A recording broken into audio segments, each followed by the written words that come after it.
everybody, and welcome to another episode of Curse and Money Mystery. Tonight we're playing the module Curse Strahd, but it's been changed, transformed, and we're playing in the system and the setting of Frostmark RPG, everything created by moi.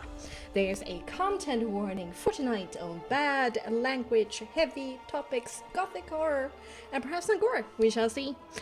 With me, I have a wonderful cast of players. I usually have Illyria, or half of an Magus, played by Julie, who sadly can't make it for tonight, but don't worry, I'm gonna NPC her the best I can. But then we have Hamartia, the Lair Queen, the Warlock Changeling. Cookie, hello, welcome. Hello. By the power of Squall, I have the power. Oh god. Pre-man Nix of the Vistani, our tiefling bard, played by Adriano. Hello, welcome. Hello. And certainly not least, or shortest, Jivgaz, our undead paladin, played by Vivu. Hello, welcome. Dead hags, dead hags. Dead hags. Yeah. Okay, cooks. What happened last time? Yes, this time. The third part of this combat opens up with Amartia laughing herself to sleep, which, as a side note, believe it or not, is actually an improvement. Nix is on the hunt now, but he's free from controlled magic shenanigans, and he explodes Hunter the Scorpion, helping the Scorpion Familiar, my apologies, to smithereens. He also closes up the door on Jivscott's Fizz, which is strangely effective. Illyria finds bad jokes funny, whilst Irius continues to be a boring stoic. Moments thereafter, however, Bella ruins his streak by slapping him into unconsciousness. Oh, that's not nice. Nix gives the finger to Ophalia's attempt to pull him into a fog by Nix. Nix's mind is then blown at the dynamism of spellcasting, and Ophalia promptly runs away, refusing to be bothered by Jivko's cold shoulder. Meanwhile, Morgantha punishes her naughty child with horrific nightmares and pounding headaches. Hamartia performs another clutch heal. Let's go! Bringing Irius back from the very brink of disaster. The critical Nix one. continues the hunt for Ophalia, but the hag dodges the miniature explosions the best she can, and then fades a spray of poison, which is really upsetting. We crowned the Needlebugs as the most annoying enemy ever across all of RPGs, which is true. And even if Bella has super duper mega advantage, and this is on caps lock, so please excuse me. She can't hit Illyria! Ophalia follows suit, failing to lay ouch hands on Nix, and Illyria stopped finding things funny, and shows Bella how it's done, casting her own form of vicious mockery on the witch. It's super effective as Bella fails concentration on her darkness. Meanwhile, Jivkos performs Smash! The badger dances into combat. But Nix thinks it's a bad performance and falls asleep. Aww. Meanwhile, we gang up on Ophalia, who hangs in there for now because she is a buff hag. Yeah. She went to hag gym or something. Illyria gets called fat, and she is stunned by how unwitty the Needlebugs are. Bella takes the opportunity to stab, but Illyria still stands, and Elton John. So Illyria still standing. Yeah. Okay. Jivkos gets the bad touch, and then asks Nix to stop sleeping on the job. Nix complies. Irius brings the thunder down, and Ophalia and the Needlebugs go down with it. No. Everything I'm doing right now, 90% of it is Bexxy. It's not me, okay? I'm serious. I'm taking it seriously. Morgantha tries to match Irius in the Battle of the Bands, and brings Illyria down as retribution. Nix pulls out his own energy blade with blackjack and vengeance, and duels a bit with Bella, who unleashes black tentacles and runs away to her mama. And yes, the black tentacle spell, not like hentai. It is Nix. Any of you here who might have any false ideas? Oh We my. push the advantage forward, whipping down the two remaining squalls. Jivkos quickly conquers his fears, and like an angry fucking bull, he charges into melee rage. Moo moo, motherfucker. Also, Bexxy. Moo moo, The motherfucker. badger makes some dance move before dancing into his death. Morgantha once again tries to show off her horn skill, but it explodes in her face, which happens when you are, I don't know, blowing your horn off too much. Taking Tooting your damage own from horn. every taking damage from every direction. Morgantha concedes to Amatia, and then tries to get the fuck away with invisibility. But Nyx goes, Bella also tries to run away, but she fails on concentration check to keep the invisibility from the spikes that Amatia raised. Ouch, crap. Elia steals Nyx's kill, which is very, very, very good, but you'll learn why later.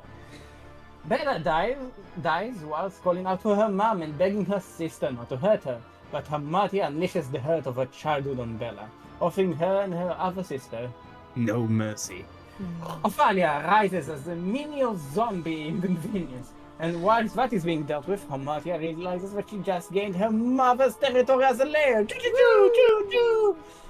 In a 180 mood shift, Nyx expresses his gratitude for Leah for ending Morgantha before he did. He fears that he would have fallen further into his current state if he had satisfied his flame of vengeance. Nyx fails to coax Kelvin's soul to him, and between the rage, the sadness, and the love for Leah, he chooses the light in the same breath as he says goodbye to his best friend.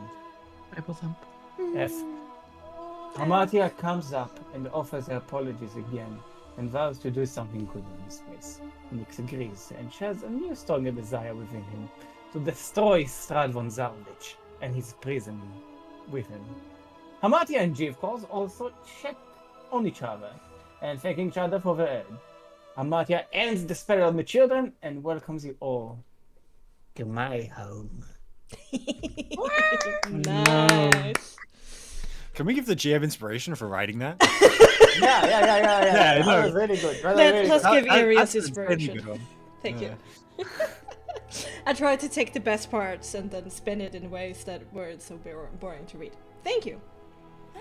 Thank you. I would give Arius inspiration.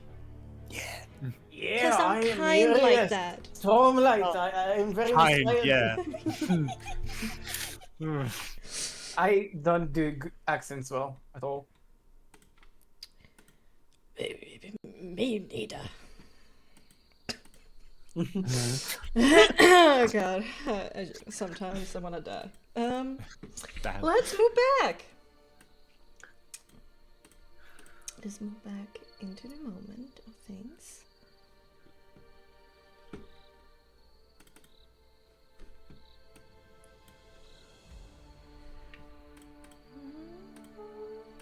There we go.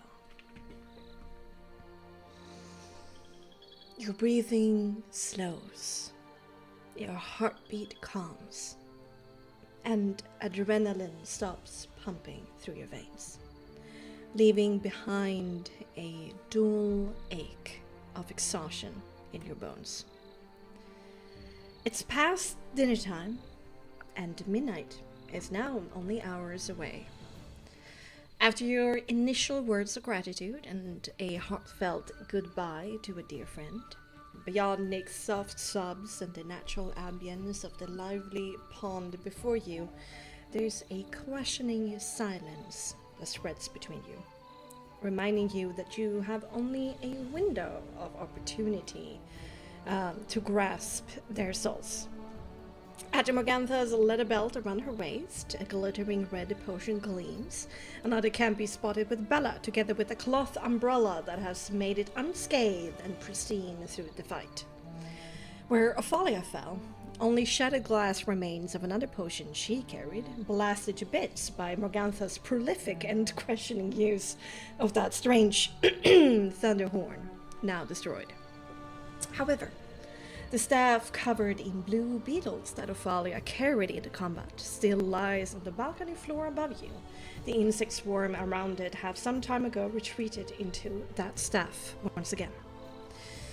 During this time, the orphans have started moving about. Dalian, the sour and lanky teenager who sat on the veranda to your east, ran around the corner as soon as the confrontation started, but has now ventured into the house itself. It seems like the orphans can feel that the spell they were under has been broken.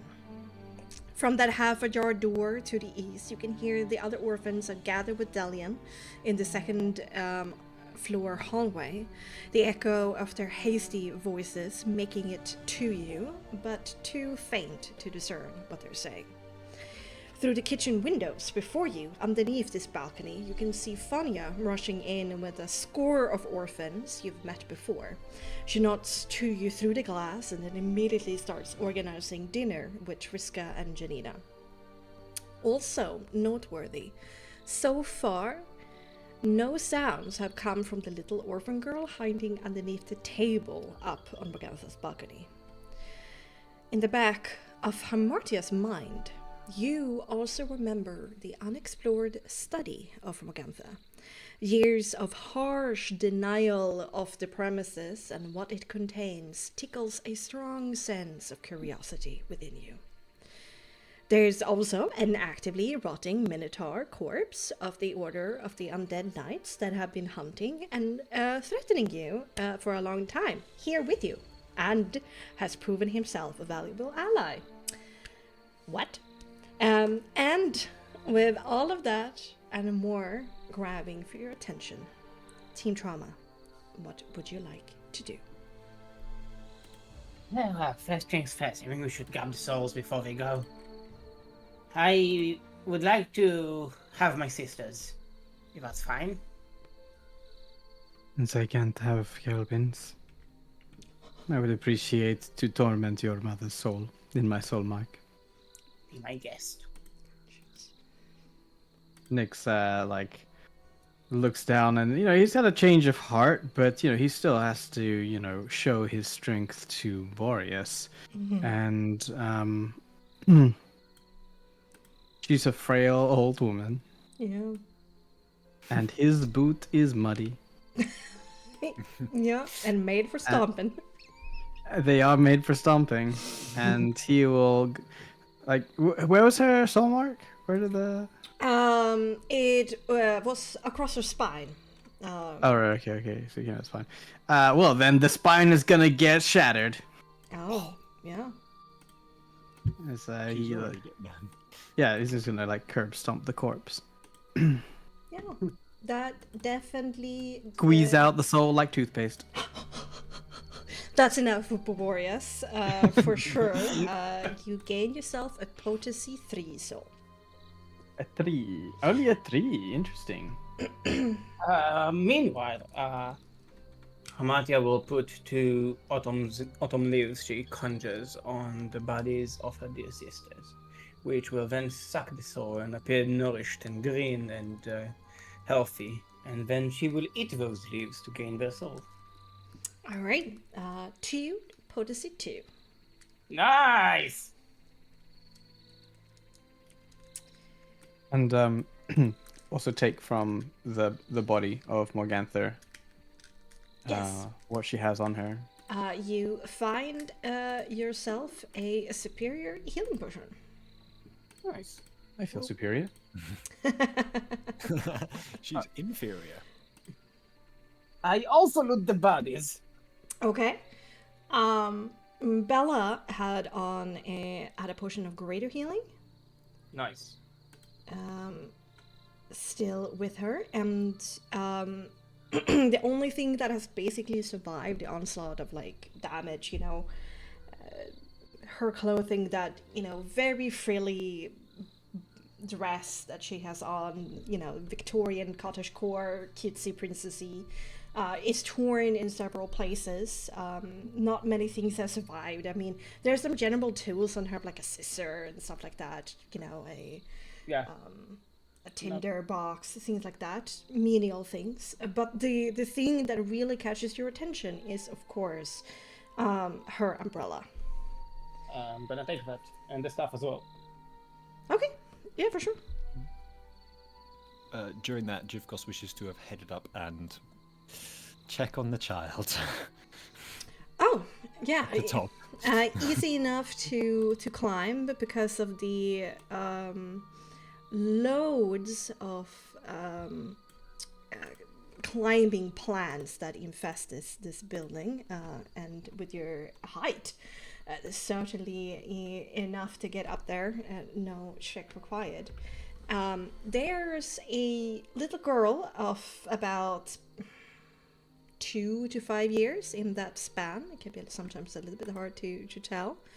And there is a copious amount of blood that is trickled from her ears and her nose and her mouth, and she is not moving.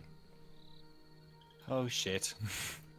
Can you check if she is at all still alive, at least? You check her vitals. No worries with your medical background and what you know. There's no pulse. Nix! I'll just call it. Nick's like finishes stomping on the body and like looks up to the balcony. And... Huh? Well, what Are is you it? able to bring a child back?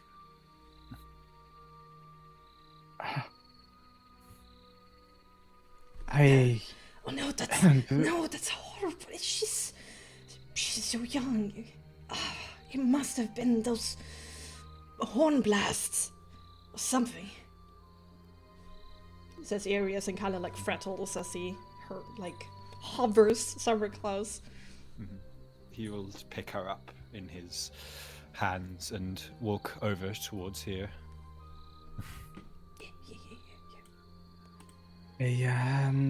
Unfortunately, I am completely tapped out. This was quite the fight, and I used everything. No, really? Shit. Maybe we can. I don't know. Maybe you can channel it for me or something. Oh, I'm tapped as well. Shit. Not about pulse, it's about energy here. I literally have nothing left. Are you sure?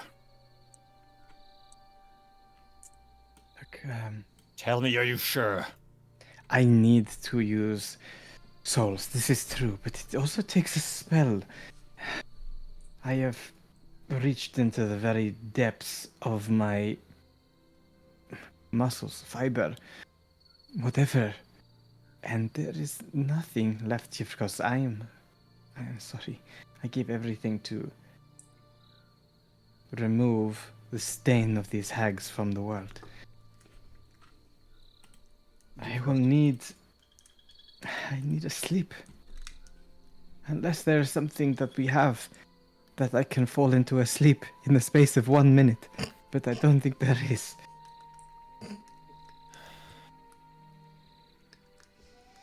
Jivkos will just look at Nyx for a moment longer and then lay the child upon the... I can't remember the name for Yeah, the divan. Yes. Most of the legs are broken. A little bit of like the stuffing has come out in like slash marks, but it still works for this. Iris looks down on his feet and goes over as well to pay his respects. This magic has always been beyond me. We had Kaithor for this pot. I've suddenly gained the power of healing, a spell I've never been able to grasp, but this is beyond me. I'm truly sorry, little one. The fault does lie upon us for this, but death is a part of life, and natural, no matter how unnatural some of us may be. We bear a responsibility to this one's death, but we do not bear fault. We did not kill him. We know who did, and before us lies the last victim ever. Ilir also climbs up and looks solemn. She brushes some hair away from the little girl's face and kind of cleans up a little bit of the blood with her thumb. We must bury her here, and This is not allowed to happen again. agreed. Best not to let the other children see this, I think. Not good. Would you carry her into the forest, Chicos, until we've figured out everything? I shall. And I think he will take out the old... How big are they, actually? He doesn't have a cloth big enough to wrap them in. That's... I mean, this child is about like 10, 15 kilos. you know? Yeah. The... No, it's more that he wants to wrap them up. Oh. Yeah. Yeah, I don't think you have anything on you that has survived in that way. No. I have something, perhaps. I'm going to search through my tailor's kit to see if I have some.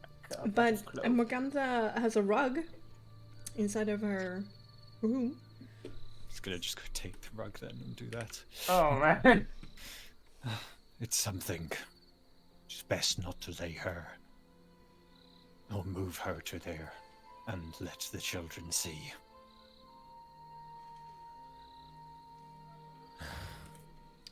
Alright, Jivkos, as you step inside, you know what? Make me a perception composure. Yeah. Yeah. 1 second. I've just gone through the items. Mm-hmm. Hamartia, you have a potion. I do. That provides a long rest in 2 rounds. Oh, right.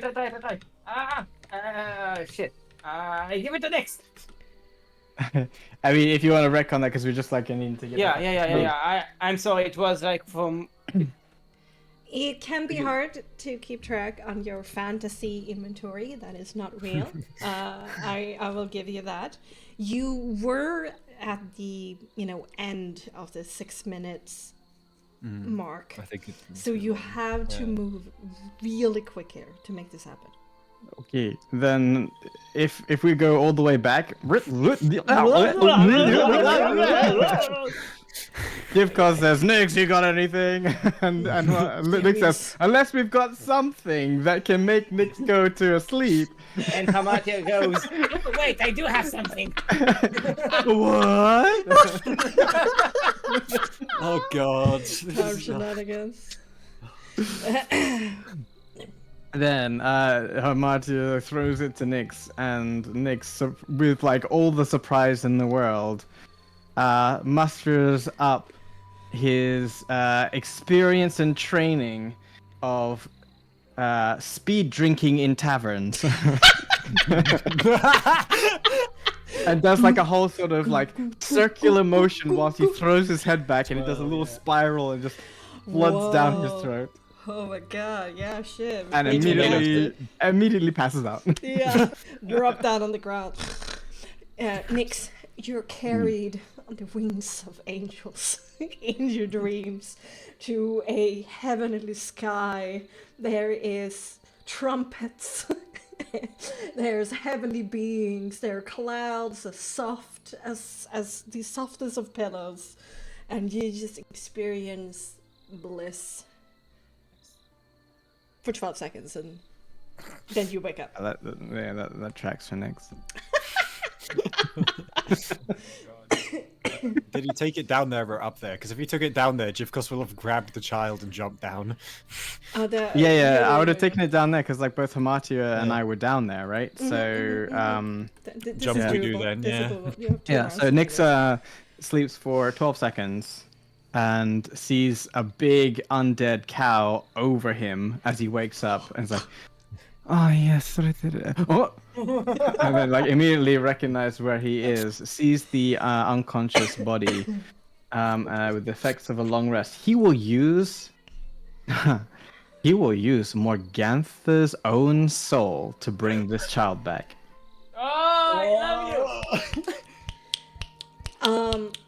But the soul consumption rules have been updated.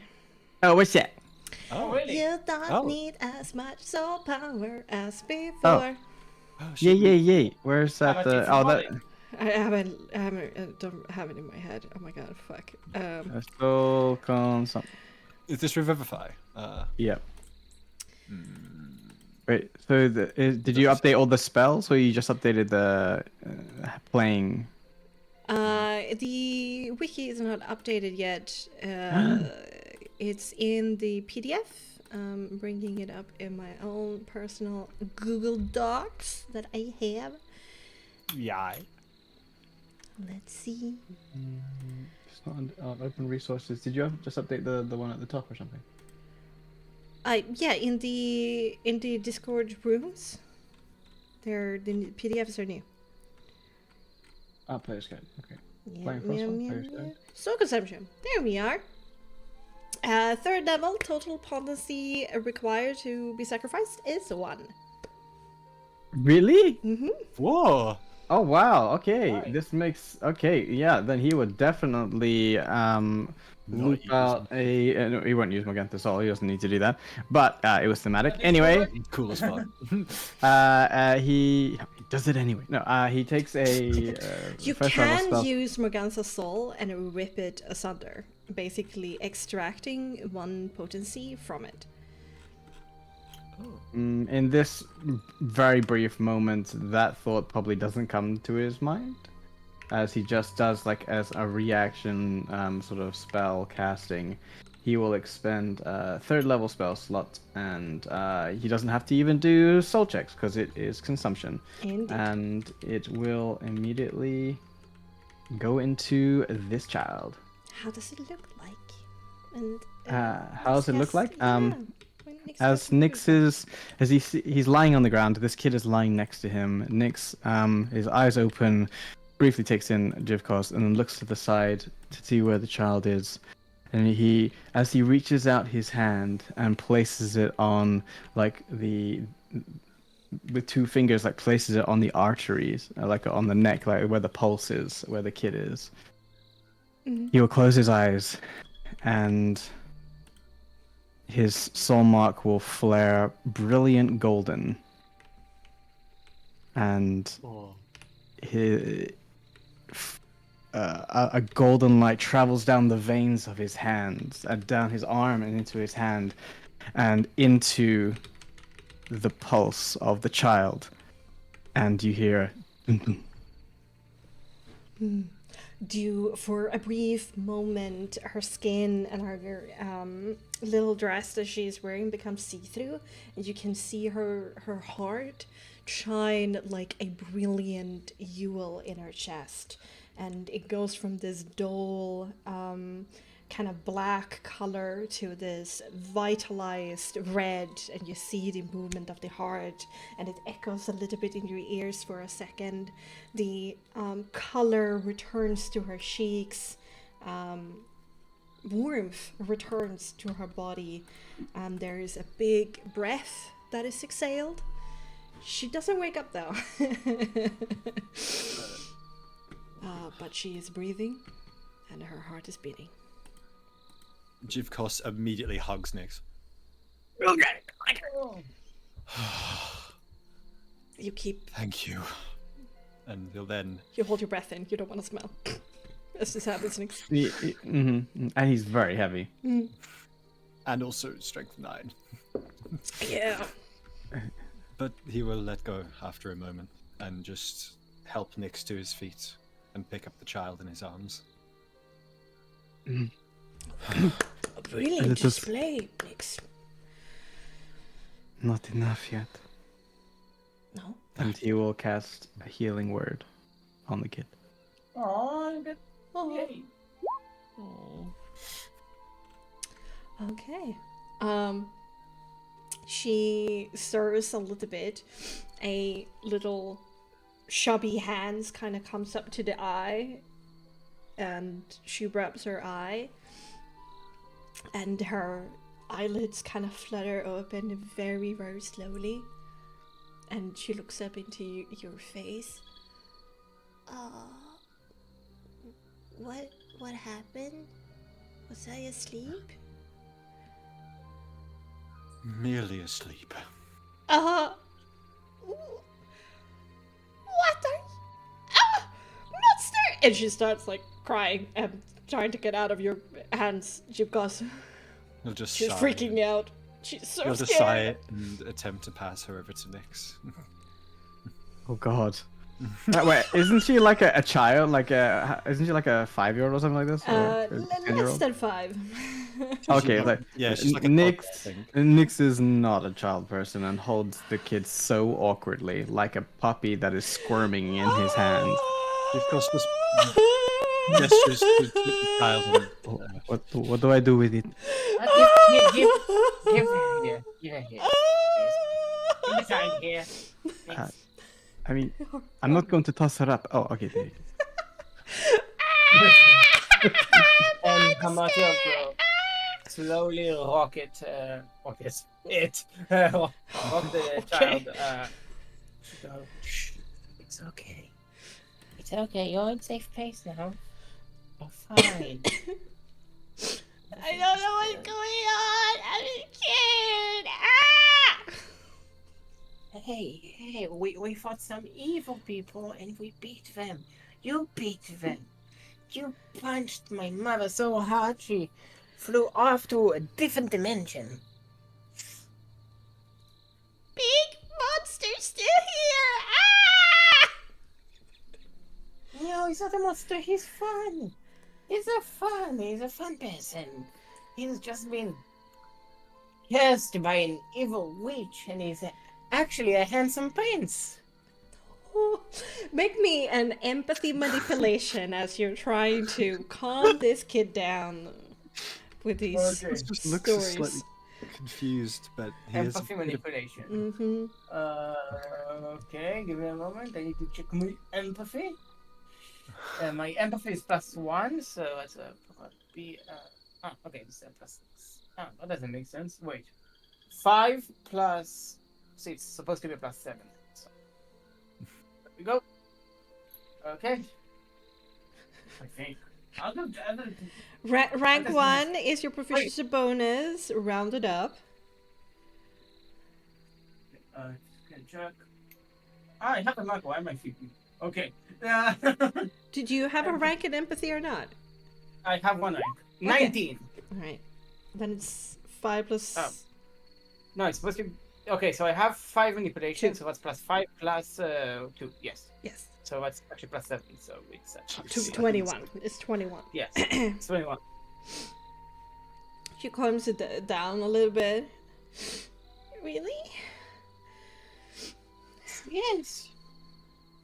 He is known as Prince Jivkos of the West Kingdom. I never heard about such a place. Is it in Barovia? No, it's very far away. Far, far beyond the mist. It is a place where knights like Jivkos help people down on their luck. Like you were. There's nothing beyond the mist. It's what?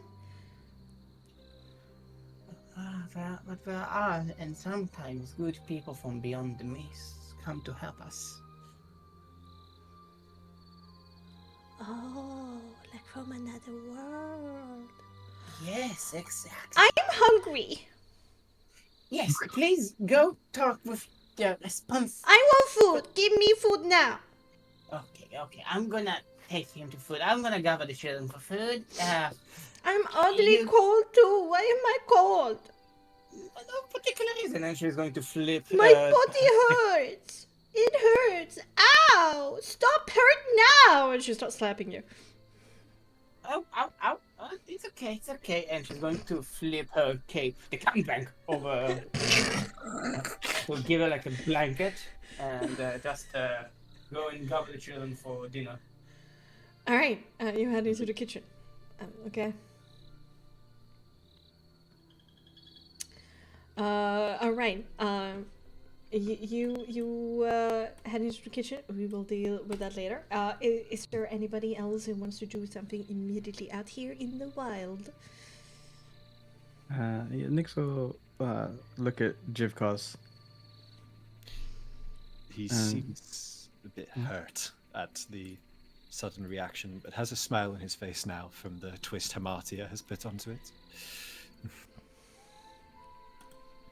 Well, my undead friend, Yes. seems that your objective of ensuring no child goes unharmed seems to be a successful one. Good job.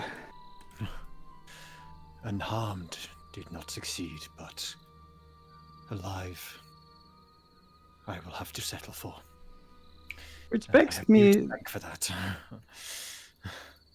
Well, we all played our part, because you also ensured that it was even possible for me to do what I just did. But I'm not looking for praise. I've done enough harm over the past couple of days that I'm a little bit, embarrassed about. But no, getting off track. Look, I have a question. You may ask away. It's just one, of course. You don't have to be so formal. But why? Why these children? Why do you care so much?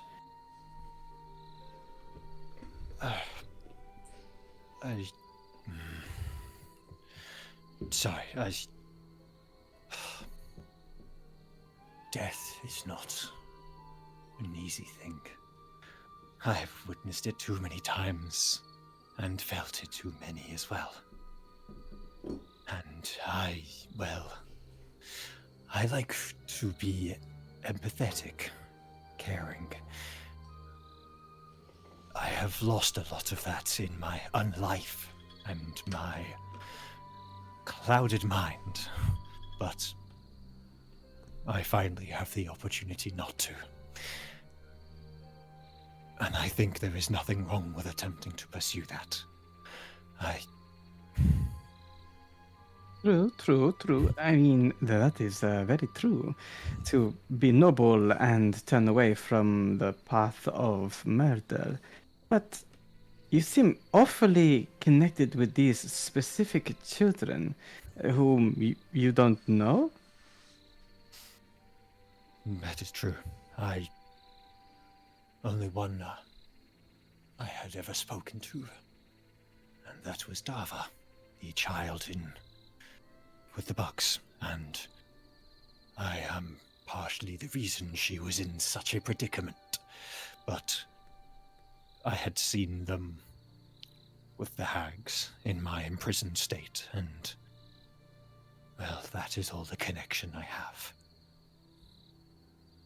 So, are you going to be this adamant about ensuring literally no one gets harmed in the journey you are about to set upon? Because, damn, Jivkos, that's going to be a fucking ball ache. It matters the person. There are some who do not deserve the life they have, and that I am happy to quench them of, but those who do not deserve to die, these children, they cannot fight for themselves. They cannot prevent what has happened to them and the predicament they are in. So, I am willing to fight for them. Right. If So, that answers your question. kind of, I guess. I mean, I can understand the children. They're, innocent, vulnerable, they can't defend themselves. They're easy to prey on. Barovia loves that kind. I've seen. But do you make the judgment on who is worth saving? Or how does it work?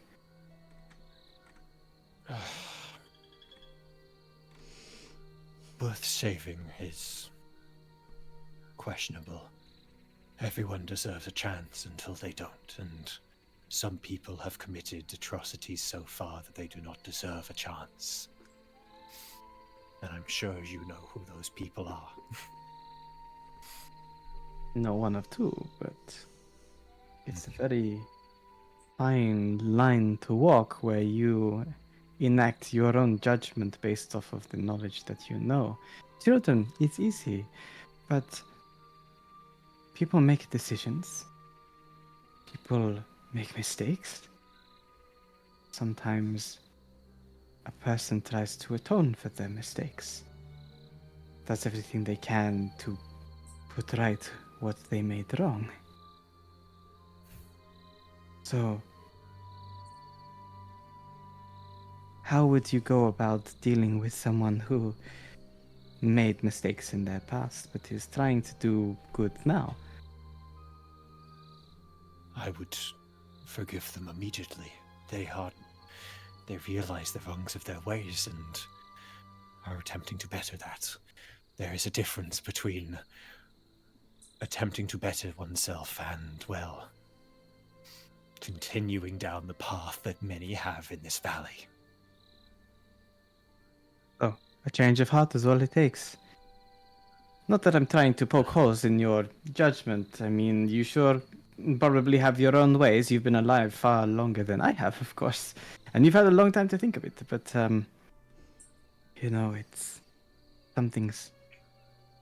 Some things feel like they can't ever be forgiven. I agree. My apologies if that was not clear. There are some I see in this valley that do not deserve any other chance. If that is what you are asking. How do you determine that, though, Jivkos?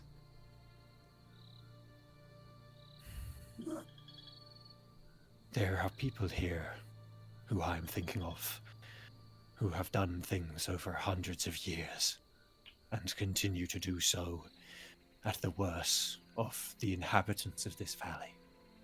Those are who I speak of. It may surprise you, I think, but I do not actually know most of the more mortal inhabitants of this valley in any way. The inner workings of any of the cities or organizations beyond that of vampires and werewolves and the likes. Been stuck in a tree too long, eh? Need a little bit of re-education, social engineering, an introduction or two, a bath, maybe? I'm unsure how a bath would actually go with me, but I would Trust be me, willing it to will have go one. wonders. I'm sure Hamatia can arrange something now that this is her new digs. I mean, not to try and make you feel self-conscious, Jirkos, but I think you could use it. That is the least of my worries with my current predicaments. But if it is something I can better, then I shall. Thank you, Nix. Unfortunately, I can't take care of that. Maybe Irius could. I'm not quite sure, but It is not of utmost priority yet. Let us sort out the manners of this house and its inhabitants first, and deal with hygiene later. you and I have vastly different priorities. But you go ahead. I'm sure we do. Nick like takes a big sort of steadying breath, as if he's been holding it a little bit whilst talking to Jivkos, and gives him like a pat on the shoulder and cast guidance, and it's like, you make them feel safe. And he nods in acceptance and thanks of the gesture. I'm now lost on the map. Oh, okay, we have tokens. Here we go. Thank you. As it loads. In the meantime, Arius and Illyria has decided to join Hamartia and Bojana, who is still complaining about she's being cold and hungry. Do you just waltz in there? Do you open your mind with your new power? The door with your new powers? Yes. I use my mind cheat to clear a path and unlock all the doors, basically. Well, there's only one door to the kitchen that you need to open. Yes, I use it. Yeah. All the kitchen Door cabinets open. opens. Yeah, like everything spreads open. And the door like opens slowly, as like creepily, with like cat sound, and it was way more creepy and dramatic than you wanted it to be, but hey, it's open. I didn't mean to pry. My apologies. Hello. Hello, children. Fania immediately takes a step forward. What's happening? I feel like we have to move about. I mean, evidently, but what's going on outside there? Well, to surmise, I'm in charge of this mansion now. The previous occupants were defeated in combat by us. And now I am the lady of the house. Defeated? The schools are... What? All the children is taken aback. Listen, Some of them starts crying. Okay. Listen, I am Marc here. Nice to meet you all. I am the youngest sister of the family that took you in. And the family that took you in may or may not have put some spells on you to make you more subservient to the witches. And we've fought them, and we have defeated them, and thus we are now in control of the house. I will speak more of what's to come after dinner, because we're all fucking hungry, I believe.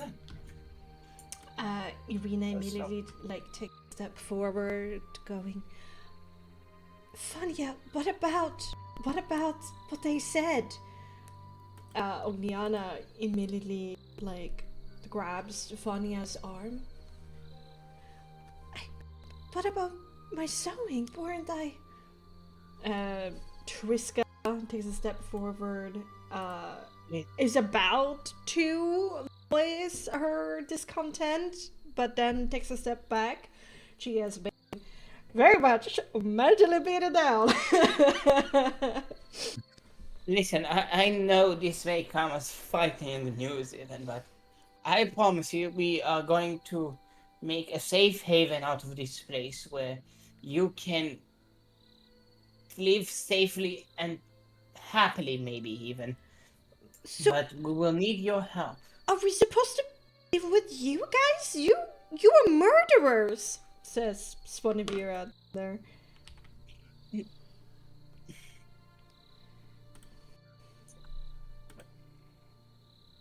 Well, if you must insist, you weren't in better company before. And no, I don't intend to adopt all of you. I believe a different course of action shall be made. But this is my house now, and you're all welcome to stay here for as long as you wish. We just need to figure out the logistics now. I'm not so certain about this, Vanya. I mean, even Milivoy ran away as soon as he could. Vanya looked back at Janina, who was the one who talked the most. You were in the kitchen. What? Milivoy was here? And he left? Milivoy was captured by the previous occupants of this place, and we've rescued him.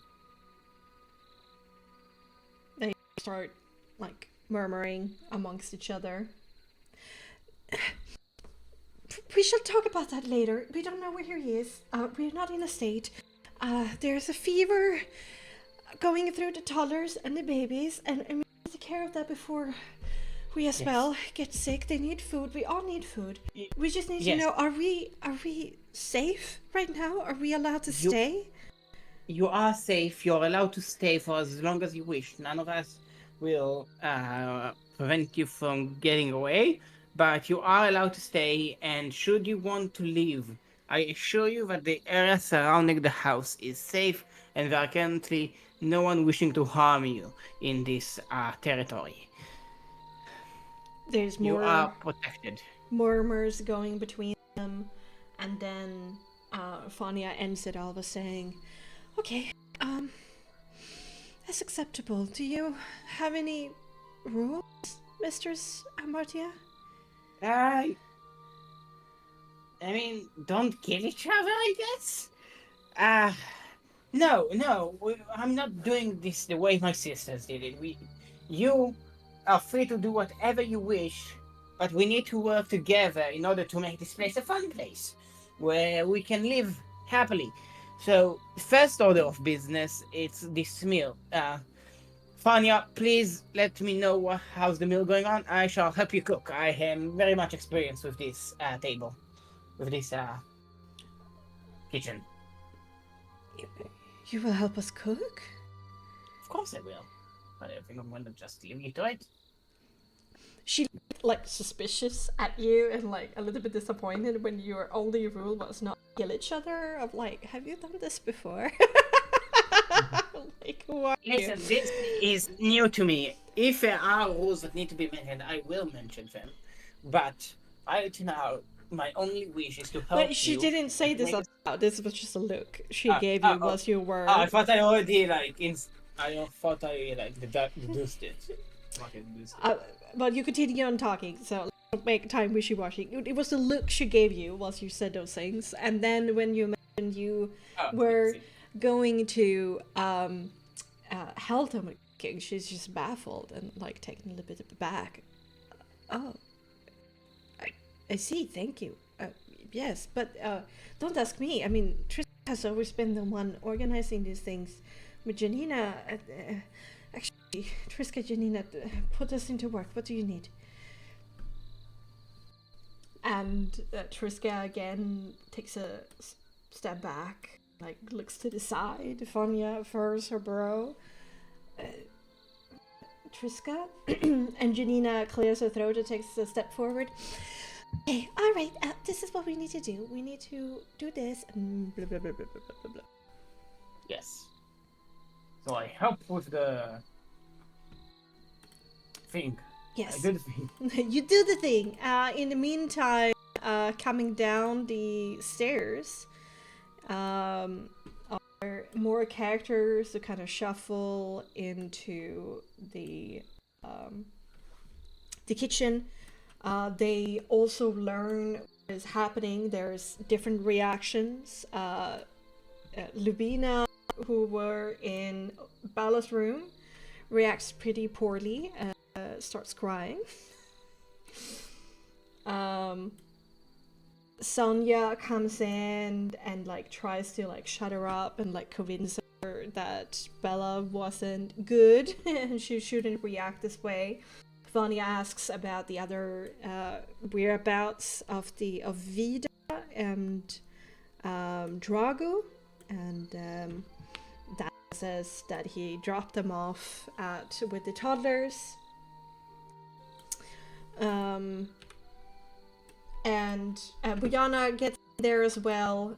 Immediately Tessa takes charge of Bojana, as you know how fussed she is, and she needs like a strong hand, and that is taken care of. And none the wiser what happened to Bojana. There's a guy, a lanky kind of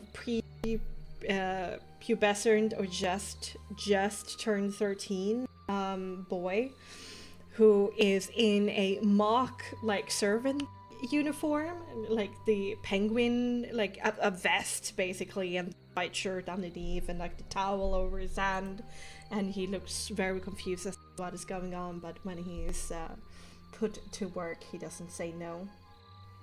And there's a lot of gossip that is going on between the kids. News gets shared, rumors of like Janina spreads the little that she saw from the battle from her kitchen window, and the fact that Morgana melted through the floor into the kitchen and ran out. They saw and heard Ophalia like fall to the ground outside the kitchen door, and like the sounds of the explosions, the roof rocking, you know, stuff like that. There's also the rumor of Milfoy, of course, going around.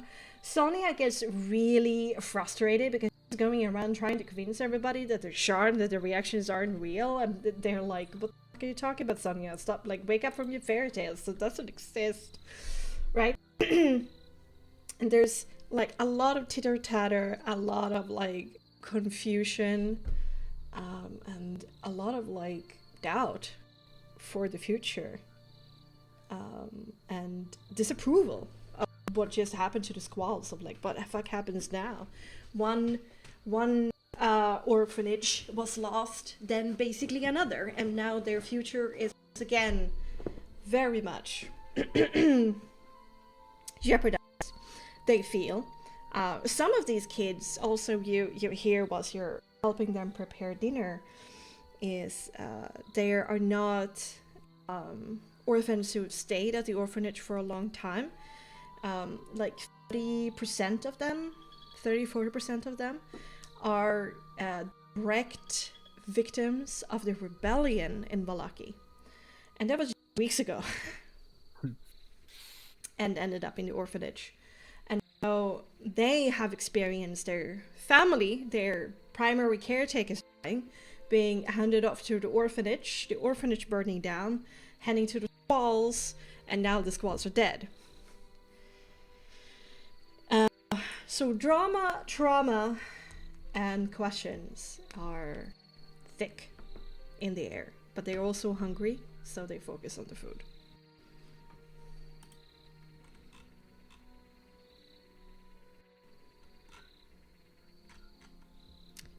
Any thoughts about that? No, Hamatia is just trying to prepare the food. I hope Shirley will help as well. Hamatia will ask Illyria to help. Yeah, Illyria gets in there as well. She is pretty bruised up, and she has this very tired look on her face. Irias and Illyria end up not being that skilled, so they kind of like delegated to the dishes, which both of them are doing. And seems yeah. Jivkos seems a bit uncertain about coming in from the reaction of many of the kids, but he still does.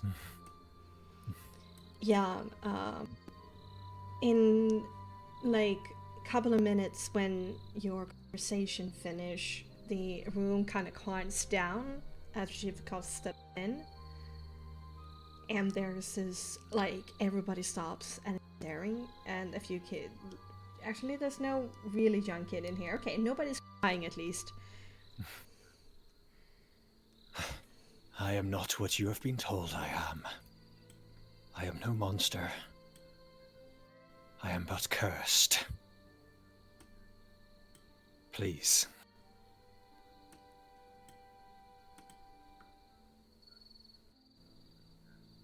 Everybody's just looking between each other, and then Fania turns her head to you, Hamartia. Yeah, Hamatia will nod. Does he also require food? I am not sure of it myself. Believe it or not, I only met today. Jivkos will just shake his head. Okay, everybody, we need dinner. Let's focus. Back to work. Fania is scared and worried herself, but she's like trying to make everybody just continue what they're doing, and eventually they do. But Jivkos, they glance up at you from time to time just to watch what you're doing. So the toddlers are through in another room, correct? Yes. And they're ill. Mm-hmm. he wishes to go through to them and use the last of his lay on hands to attempt to cure 2 of them at least. Because he has 10 points and it's 5 per disease, quotation mark, / poison. Whichever is looking either the youngest or the least healthy. Yeah, easily done. Though, I want to hand wave this, but just for the sake of Yes. consequences, how this happens. First of all, everybody gives an extremely wide berth as you walk through. Nobody wants to be close to you. It's super scared as you walk on past. Second, as you go for the door, Fanya immediately calls out in worry to Hamartia. Where is he going? He is going to probably someone to guard us. As I said, he is actually a really, really chivalrous knight from the Western Kingdom. I am going to cure some of the children of their afflictions. Cure? And He can also- cure? I- What? Yes, I'm a paladin. I have abilities that help me heal. Does he, Mistress Samardia? What did you say? Excuse me? Does he, Mistress Yes, Samardia? yes, you see. And she is going to pull up her sleeve to show one of the scars, but in actuality, Bella gave her this long claw mark, and she's going to point it out and say, "You see this? Even this was actually bleeding really hard, and now it's like nothing ever happened. And he did it." And you sure he can be trusted with the little ones? Yes. I am absolutely certain. If I was not certain, I would not let him do it. Fanya drops everything and she will go with you, Chicos, and she will be brave as she does, and she will negotiate of bringing out the kids you want to cure, so you don't walk into the room with all the dollars and everybody starts crying. He accepts those terms, and when he is actually healing whichever 2 of the children she determines would be the most at risk, he will be at the utmost careful when he is healing them. And she watches you like a hawk whilst you're doing it, and in the end she just looks at you courteously. What are you? I am a knight of the Order of the Silver Dragon, and I was here long before anyone else. We are here to protect and help, but that is not what we currently serve, or what, well, my order does. Please do not think of me as the monster I appear as. Dragon? Argynvost. He is a Aren't silver dragon. dragons just fairy tales? No, in fact, our one was, quite the talker. The smart, huge, but deeply passionate one. Sadly, he has been dead for hundreds of years, thanks to Strahd. Same as myself. The devil? This is all a little bit of my head, but are you some kind of servant of the Morning Lord? Cursed? I am indeed. The Order of the Silver Dragon carries Boreas's will where they go, and has done, well, we did for hundreds of years. And currently, my compatriots are not of their own mind, as I have not been for a very long time. But I can assure you now, I am of a sound mind as I was when I breathed like you. There are ghost stories of undead, armored knights in the mists that go around and kill people. Was that you? Sadly, yes. Ever since we arose from our tombs below the ground from Strahd's war on us have been afflicted with a cloud on our judgment. But the hags, in some form or other, have freed me from that in an attempt to put me under their own control. This is very much above. I don't really understand, but what I do see is. And she hesitates, but then bravely puts her pretty meager hand, she's certainly gone through famine, maybe worse, on yours. I can see that you're hurting, I'm sorry. He'll look away for a moment, but then look back and just regather himself. Yeah. I do not feel pain like I used to, so it is not as bad as it could be. But it is something I shall get over and get used to. If you say so. I hope Thank you for one your day- understanding and compassion. I hope one day that you will be as your shining heart will reflect a shining tightly exterior as well. Can't be easy. You are very uncertain like this.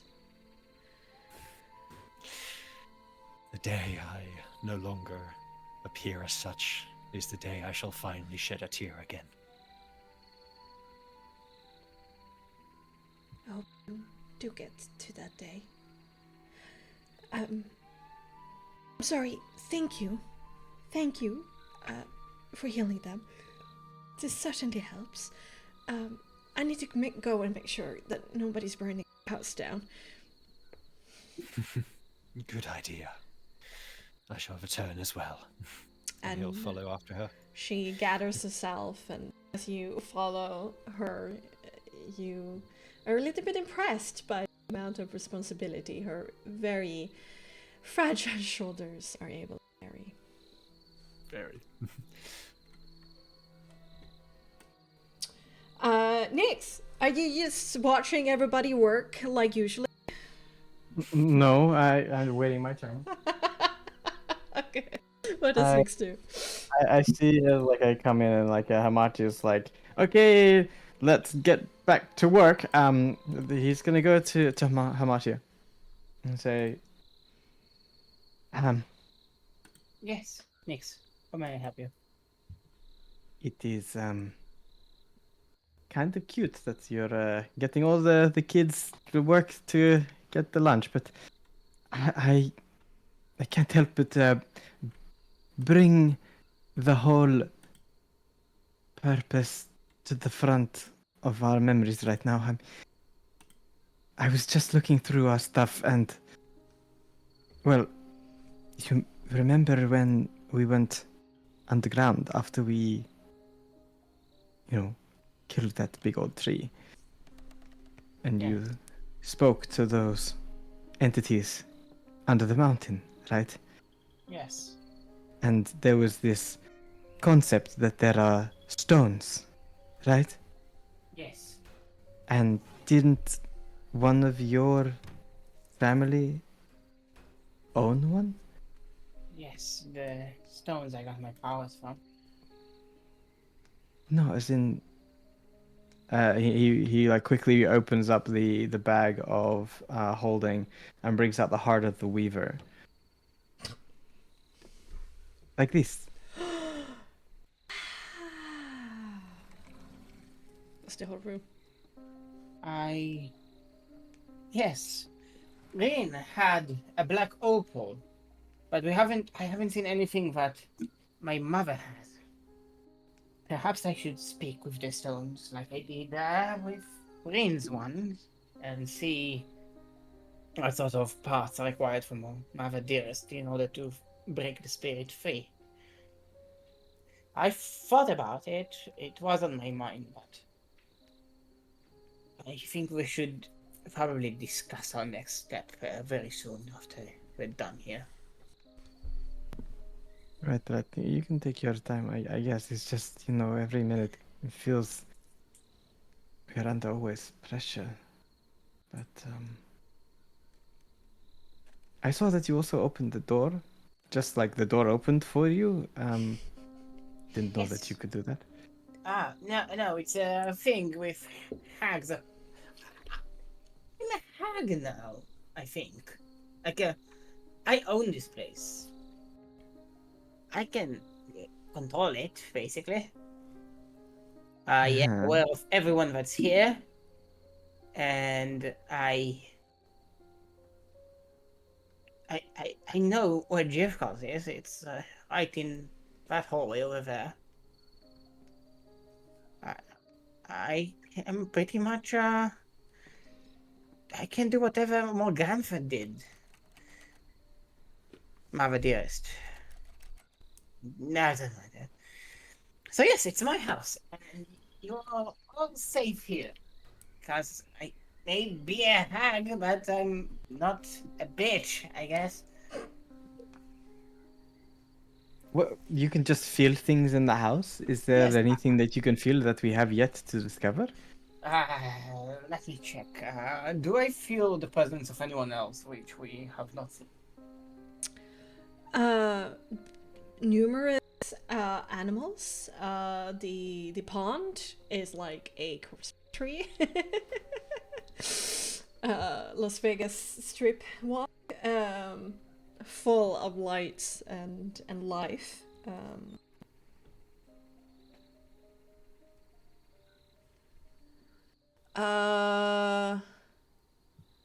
No, that was way too long ago. No. You through your mind, you go through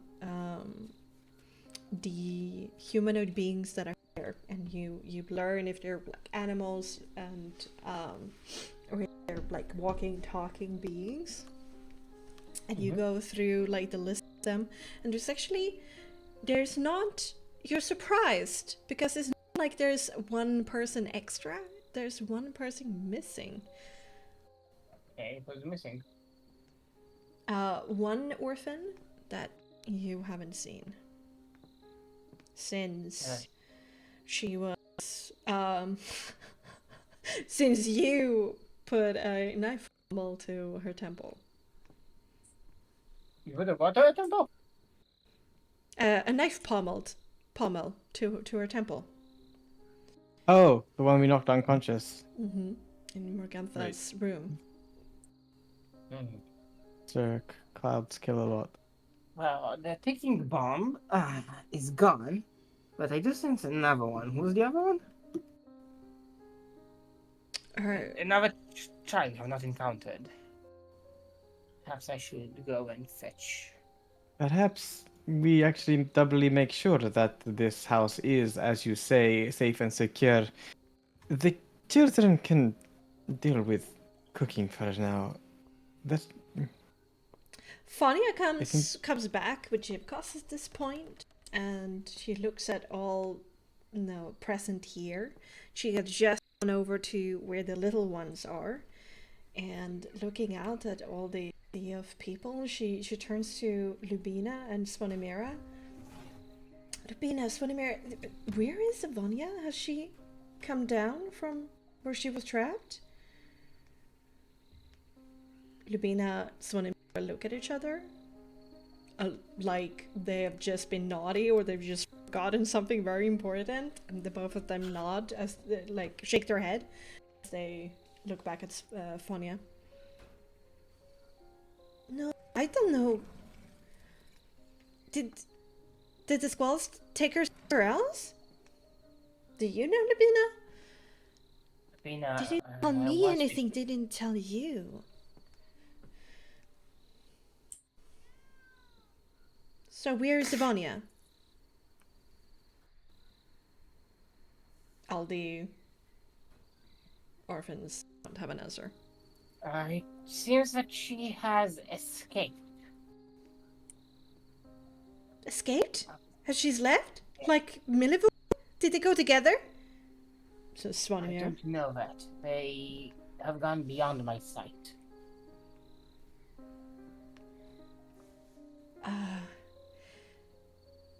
I don't think so. It seems like the timing is off. Funny. For now, I tell you all, until we figure this out, let's remain where we are until we have talked about it. Even though this forest, if what Mr. Zamartius is true, is safe, doesn't mean that the rest of the forest is. As we all know from the teachings of Rectorus Belasco, okay? The wilderness is dangerous outside of Alaki, as we all know. So You please can go- remain here. Yes, please remain in the premises. You can go inside the woods, but do not leave the border of this house. You heard her. Let's be good guests. Make a good dinner, clean up and get some sleep, and we shall talk thoroughly in the morning, okay? All the orphans slowly nod and like, yes, Vanya. Yes, Vanya. Yes, Vanya.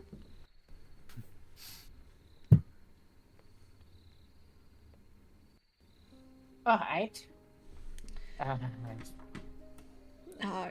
Lear actually finished with the dishes and takes a step forward. Is there somewhere we haven't gone and made sure it's safe? Amadia? Somewhere we haven't gone. Let me check on my mind's eye. I think we've been never except the study. We haven't been to the study yet, but I always hope to explore it myself. Technically not the breakfast room either, but you looked in there and saw the breakfast table, you know. Yes. We haven't been to the breakfast room, and we haven't been to her study. And I think we ought to check the study first. I mean, there could be lots of knowledge down there. I never had the opportunity to check it myself. No, I am interested in this little side adventure. I am tired, but this made my please.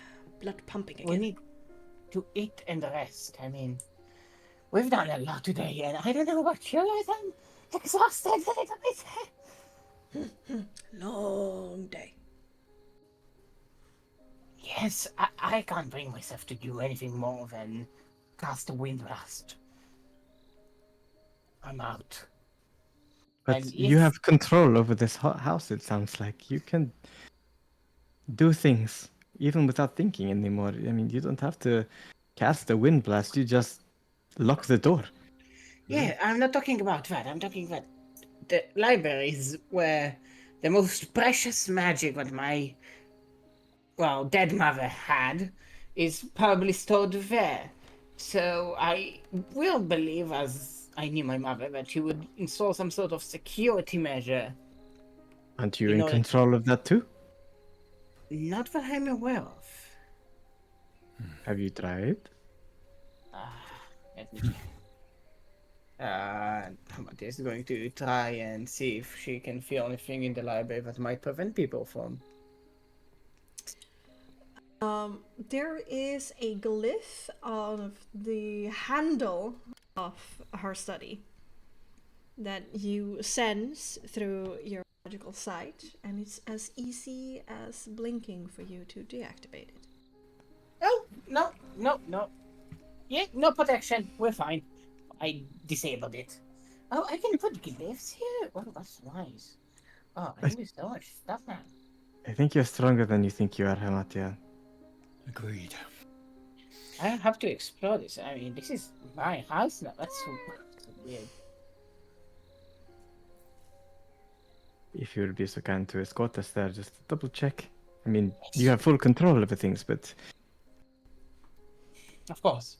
still things to learn. And also, by the way, that umbrella, that staff that you're carrying, if you want to know a little bit more about it, I'm. I As was, if that potion just like gave me all the energy I needed. oh yeah, you look good. Wow, Oh. it was kind of a beauty sleep for you, wasn't it?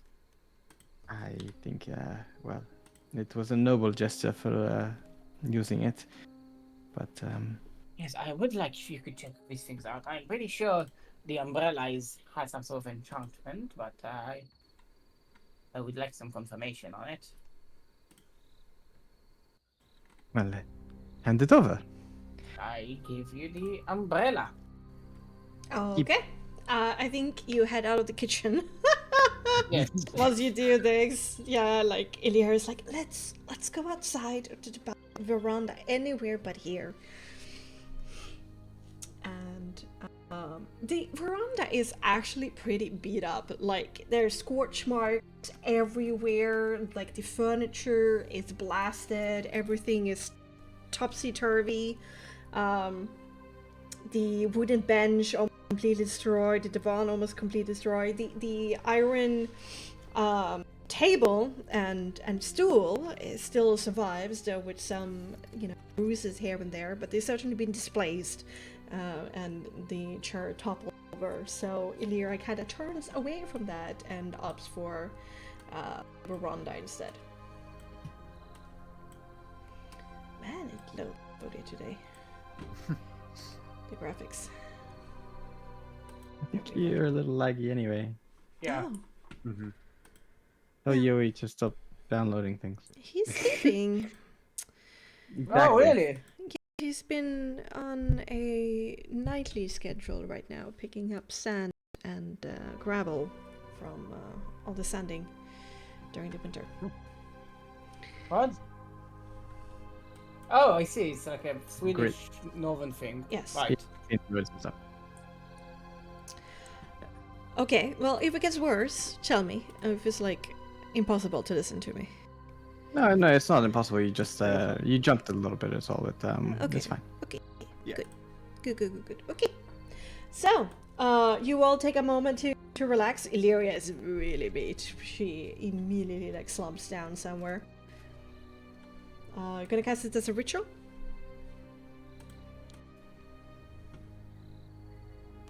Identify? Yeah. Yeah, of course, ritual. Okay. Any important conversations, or is it exhausted, just mental break? I think mental break. All right. And 10 silent minutes passes as you just listen to the industry in the kitchen. Let's see. Items. Not covered items. And I'm gonna bring out the serious umbrella.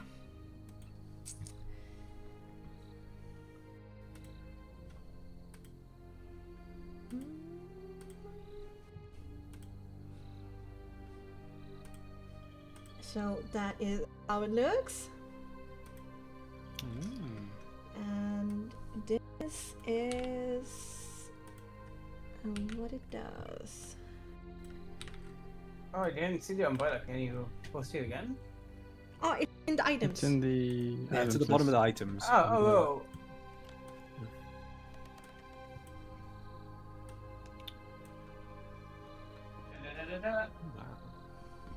The umbrella of Umbra is a weapon and a shield. It's rare and it weighs a kilo, requires attunement. As a bonus action, you can convert this metal item between a shield and a weapon. And as a weapon, it is either a bludgeoning for 6 or a piercing for 1d4. It's finesse and light. The damage is magical. Whilst wielding this umbrella, you have resistance to radiant damage. Whilst in its shield mode, you gain half cover, which is +2 AV and +2 to dexterity saving throws from all directions. Additionally, once per long rest, you can cast shield and featherfall. Damn, that's pretty cool. Wow, that's a good umbrella. So yeah, is definitely a Bella item, that's for sure. Protect yourself from the radiance of the sun, and some extra defenses. And that's where the shield spell came from, when she shielded herself from the flame blade when she ran away.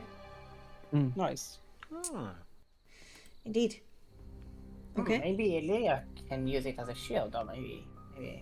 No, Do she you wants. need the shield proficiency to build it as a shield? I mean, this is lighter than the one I got from that blacksmith ship in Valaki. But I do have a lot of attunements currently. That's true. What do you currently? Nix looks at Lyra up and down. She's got the bracers. She's got the vest. The vest is The attunement. vest doesn't No, require vest is not. attunement, but the And ring of the mind ring. shielding does, and the sun sword Sword. does. She's capped. Yes, but the bracers cover a weakness, but perhaps with the shield you can gain an even greater strength in your defensive play. I'm interested in it. I will sleep on it. Alright.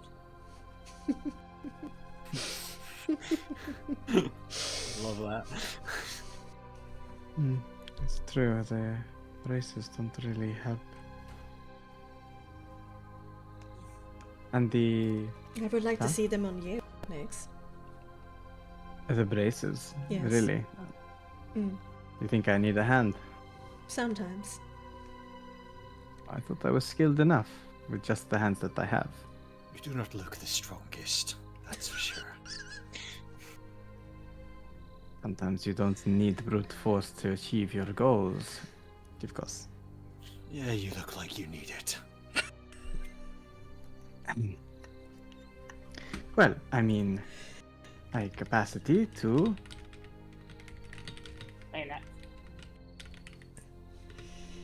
Okay. But there's also this stuff.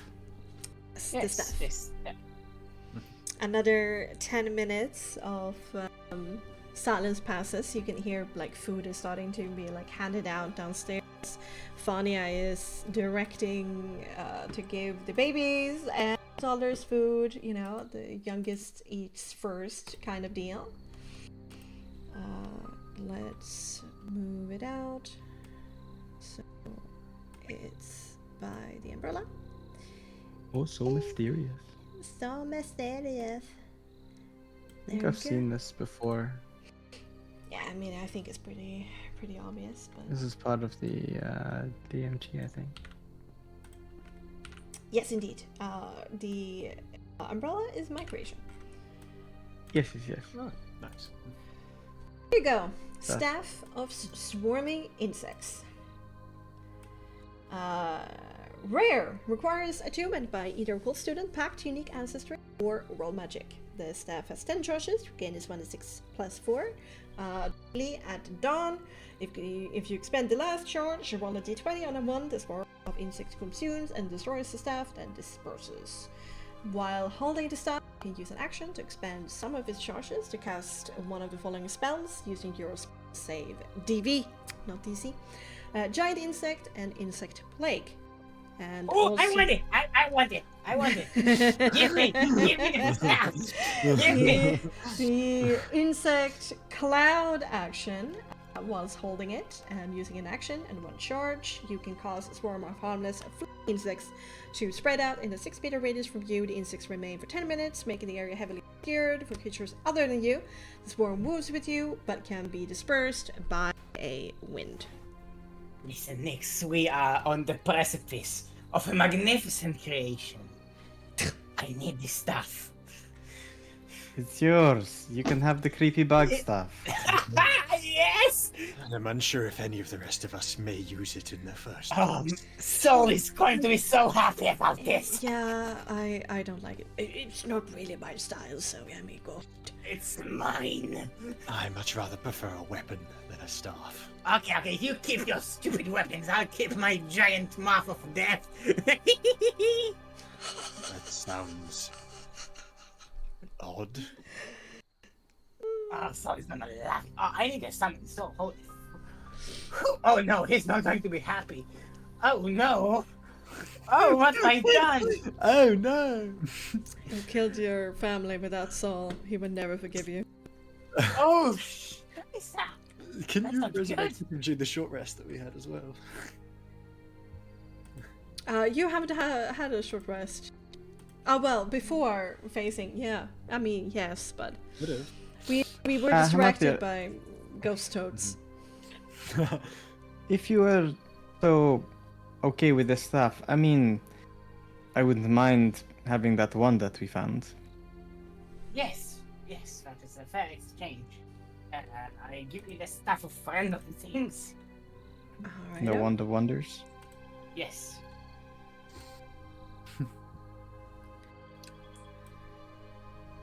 There we go. Yes. Potion for Sonia is gone. Remove that. There we go. Okay, so items discovered what they are. Well, the crossbow. Did you figure out what the crossbow was? No. We haven't. Oh, I can do it here. We might as well. Yeah. Another. You're catching your breath. Mhm, I mean, he doesn't need to catch his breath, but yeah. Okay, catch your unbreath. I thought we identified it already, but maybe not. No, we just knew that it does magic missile because we got one shot at the Jivgos. Oh, right. There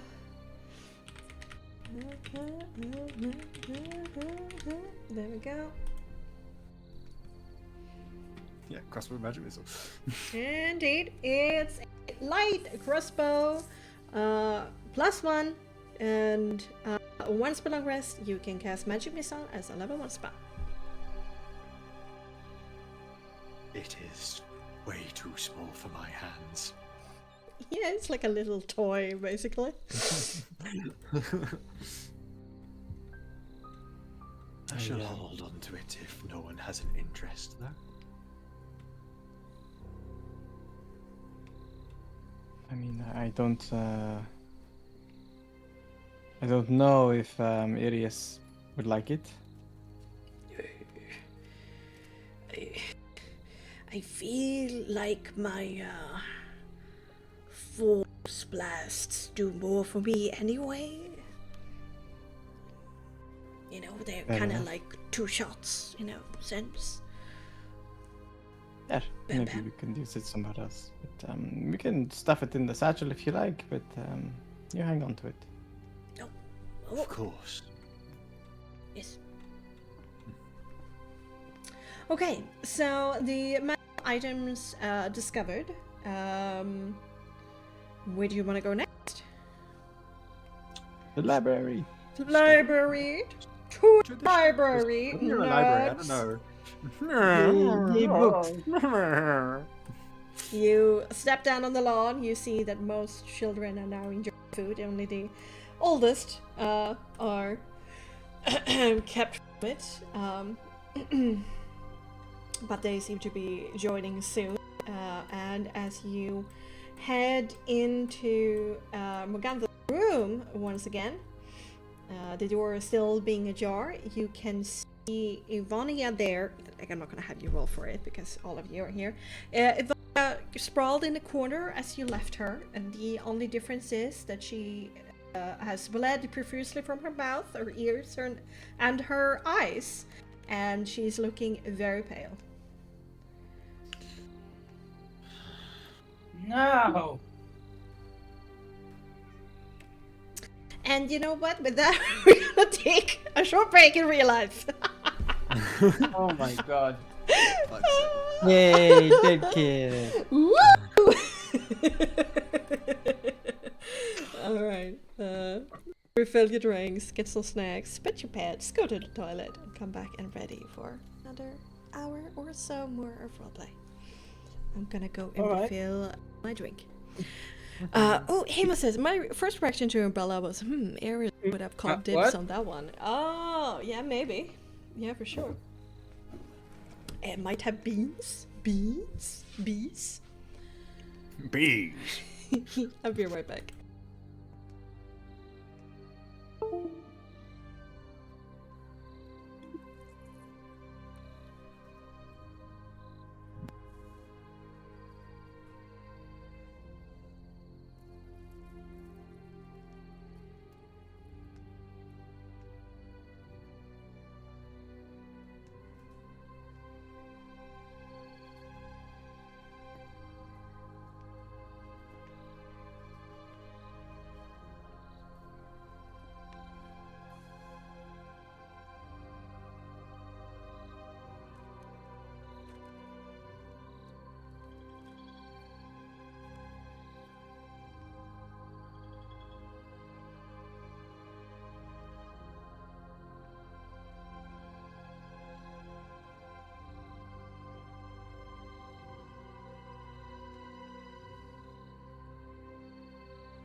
Alright, I'm here. Hi. Ooh, there we go.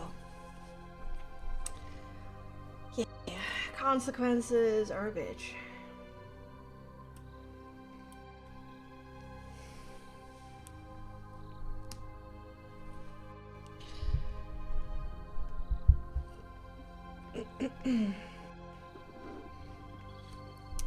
Cookie, you back?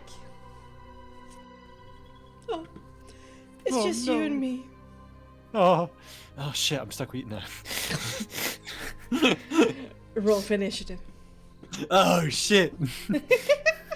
Fighting God now.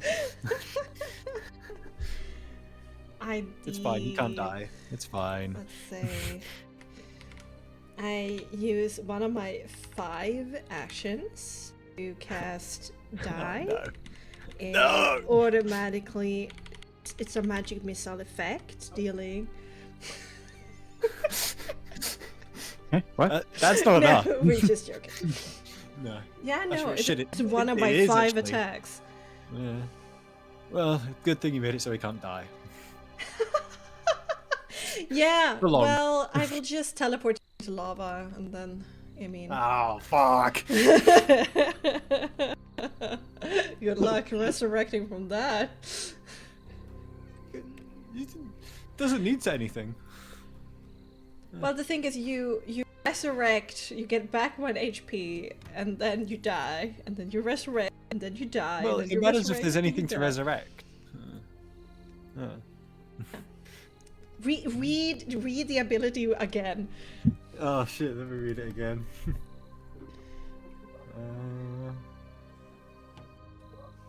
Oh shit. Yeah. Wow. That's an asshole move. Ah. You're a shit god. Say that Still the again. god.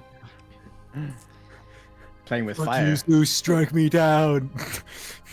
I so prefer Jules. Like, she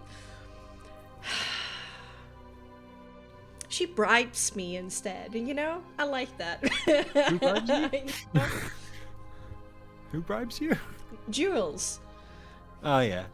Yeah, that's way better. I haven't got anything to bribe you with. Well, actually, whiskey. Ooh. And that I think you Enticing. very easily get bribed by. Yeah.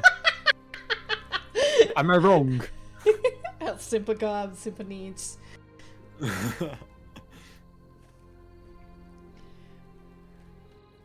Well, I can go to the distilleries and you can't.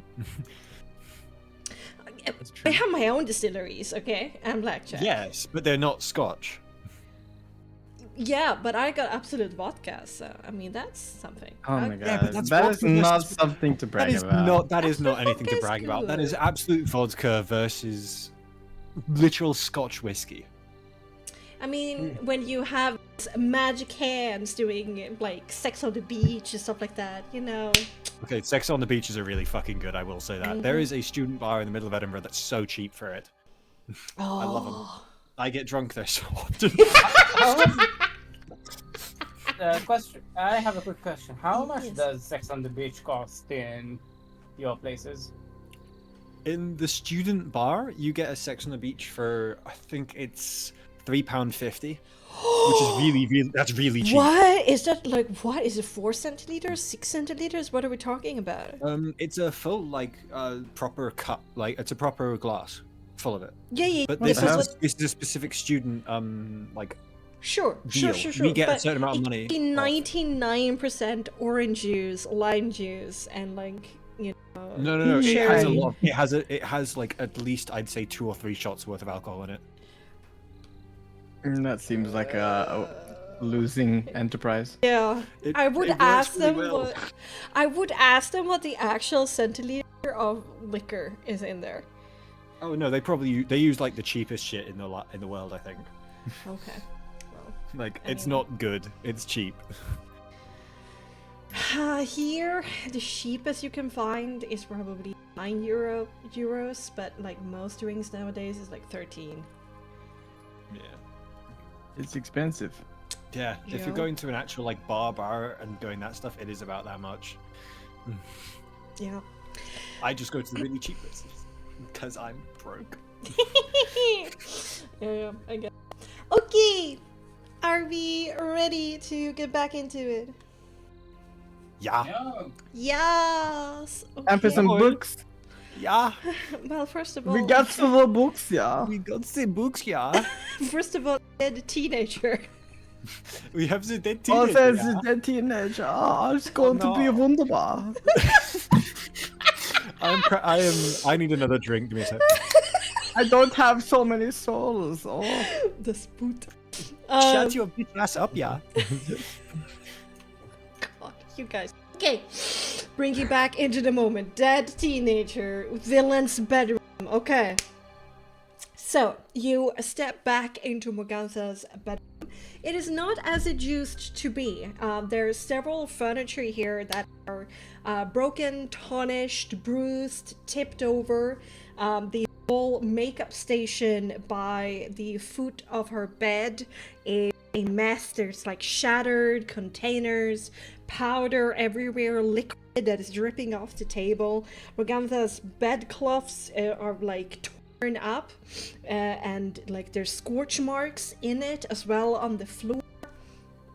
The dresser at the foot of the window that has had several people climb up and down on it is not only very dirty, two legs have been destroyed and it's kind of like tipped a little bit to the side under the weight of Jubkos.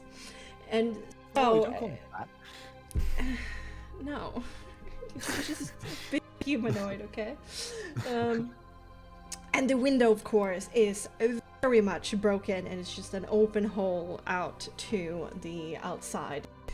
And looking over towards Evonia and remembering the effect of their curse, this room has taken a lot of spell damage.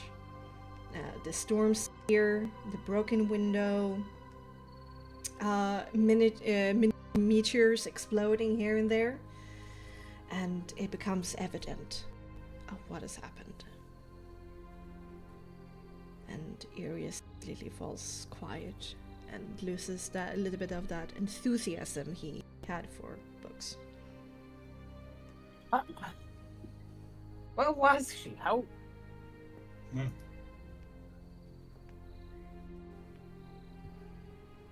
I am unsure if it was any external source or to do with the casting she was being used to do. But I think we are far too late. Yeah. When I destroyed the window, when Nyx felt that initial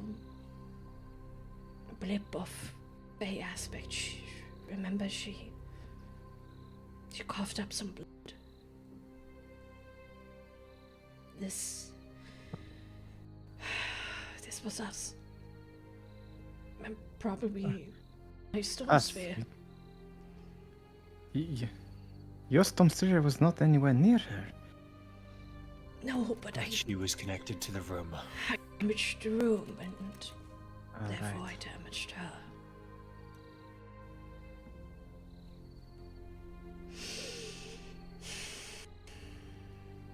I promised Cyril that I would try to not hurt any more young adults, but I've broken that now.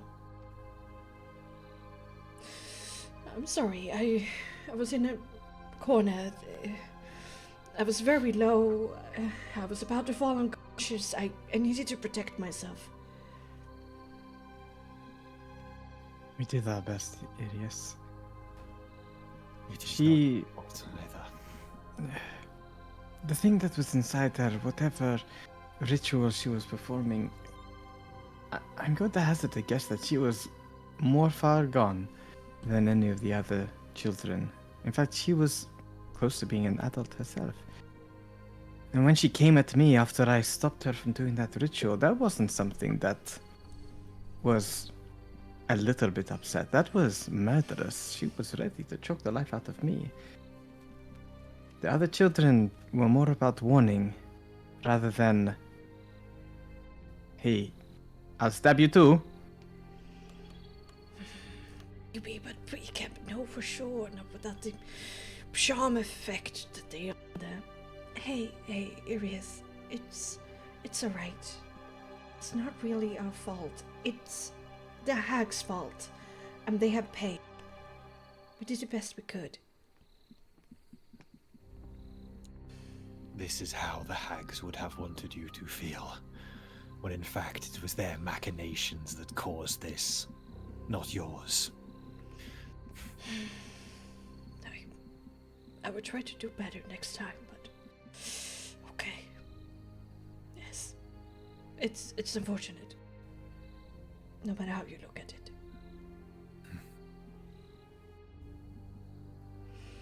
So are we just going to continue saying that she ran away? I am not the greatest at, well, making up lies, so someone else be more inclined towards that. I shall wrap her up. Is the bedcloth big enough to wrap her up in? Yeah, and also now the rag. The rag is corpse free. But you can also take some of the tattered, like there are some scorch marks and some like lightning impact marks into it, and like a little bit, like a few holes. But all in all, you can take like the bulk of it and wrap Ebony up in it. You'll do that then. Being very careful with her body. I get it. Pay your respects. And do you run into the forest with it as you planned to do earlier? He won't do that right now because he knows all the kids are in the kitchen, so they might see hide her him for through the now. windows. I get Yes. it. I get it. They won't come into this room. Or rather, he'll try to tell them not to. That glaring corpse in the corner is dealt with. There are two other points of interest in this room that grabbed your attention.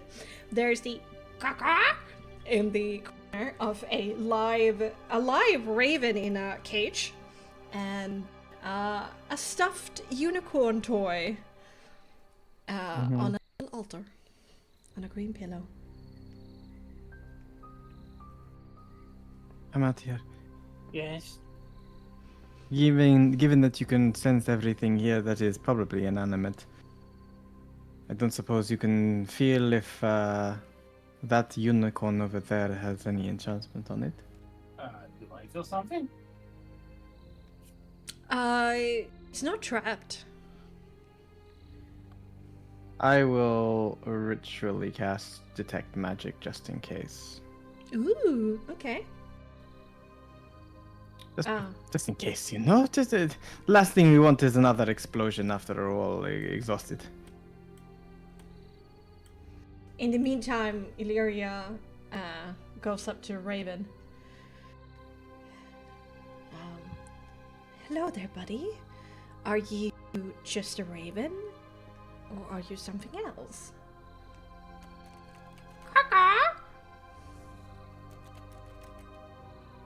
Hamartia looks so. Illyria looks over to Hamartia. I don't sense any other intelligent being here, I don't think. Why are you talking to a raven?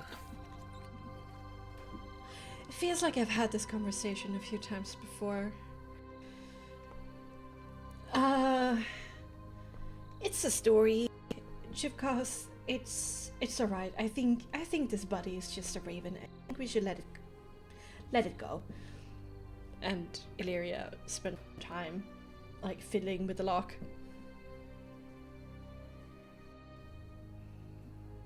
Okay. The raven is eventually let free. It circles a bit in the room, and then immediately takes flight and disappears through the open door. Well, at least a thank you. Could have been nice, but I get it. You all wait tense for Nyx to finish the casting. It goes off, detect magic. So there is transmutation and like evocation coming from doors and windows. Probably the whole thing that they can be open and closed and locked magically through Hamatia's strange magical ownership of the place. There's some... Can you see through... No, you can't see through barriers with detect magic, right? You can see a little bit. That remember- it's like Yeah. couple of centimeters. Remember, we or could do it something. at Ravenloft. Oh, yeah. So it is But not penetrate most stones. barriers, blocked by 20 centimeters of stone, 2 centimeters of metal, and lead. And it can go through a whole meter of wood or dirt. Jesus. Oh, well, so it it's, doesn't really 12-meter penetrate. radius. Damn. Doesn't really penetrate past the room, but almost good. No, nothing else that is magical in Morganza's bedroom. The stuffed unicorn toy gives off an aura of divination.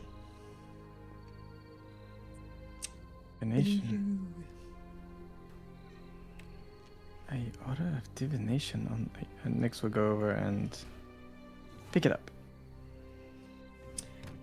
There's a little, like a bit of a chill that goes over your spine as you pick it up, and it feels exactly the same. And you inspect the tear in it where the card was hiding, and it's still there, just as you remember back in Madame Eva's tent. Oh, I'll cast Identify on it. Right now, or another 10 minutes? Yes. Right now. Yeah. All right, make me a vibe check. It's the ritual. Oh, I'm sorry. I misheard you. I thought you said you were going to do it immediately. As in, I will ritually cast it now. Oh, I see. Another 10 minutes. It seems like dinner is wrapping up downstairs. But you important things to do. Illyria starts like nodding off, honestly, at this point. But eventually the Identify goes off. Everybody kind of jumps up a little bit to hear what you have to say about this new thing. Let's move it up. There you go. Let's see. Oh, it's really cute. Oh my god!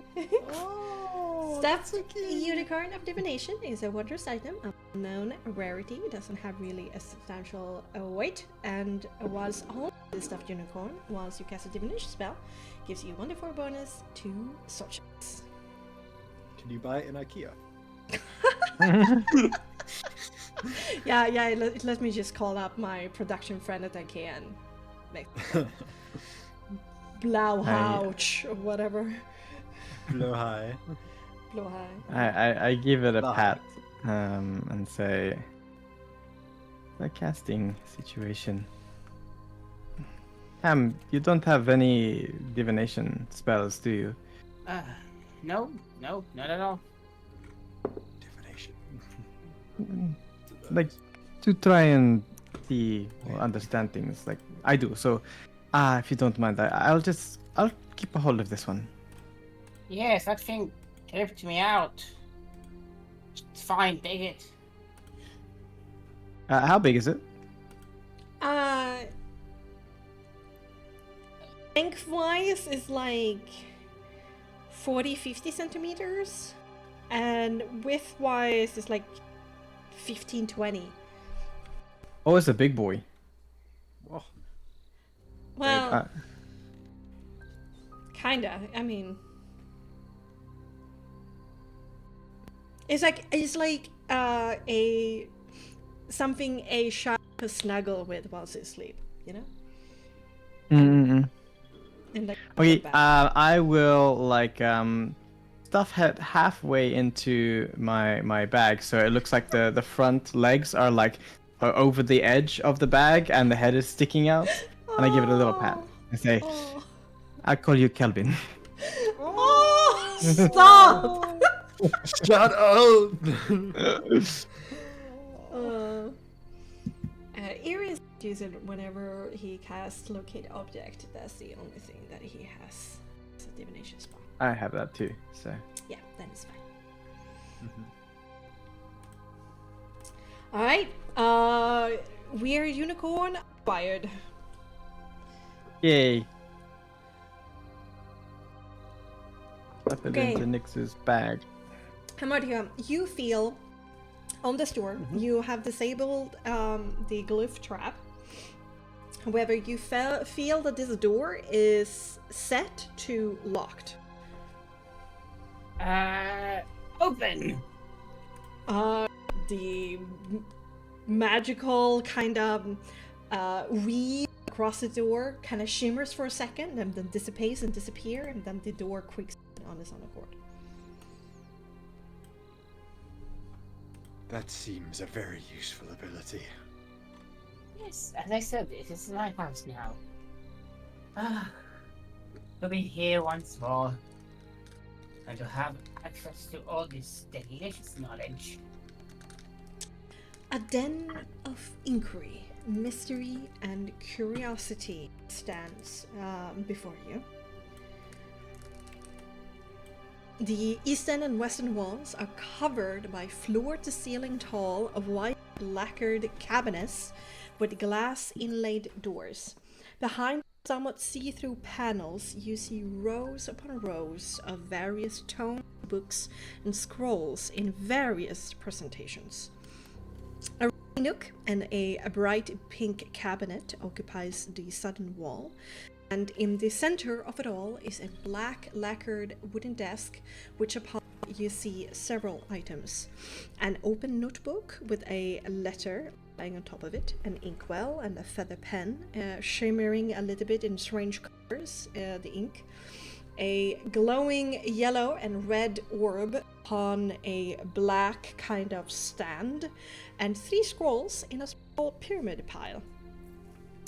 Your fingers start to itch a little as you start to ponder upon this potential treasure trove you have before you.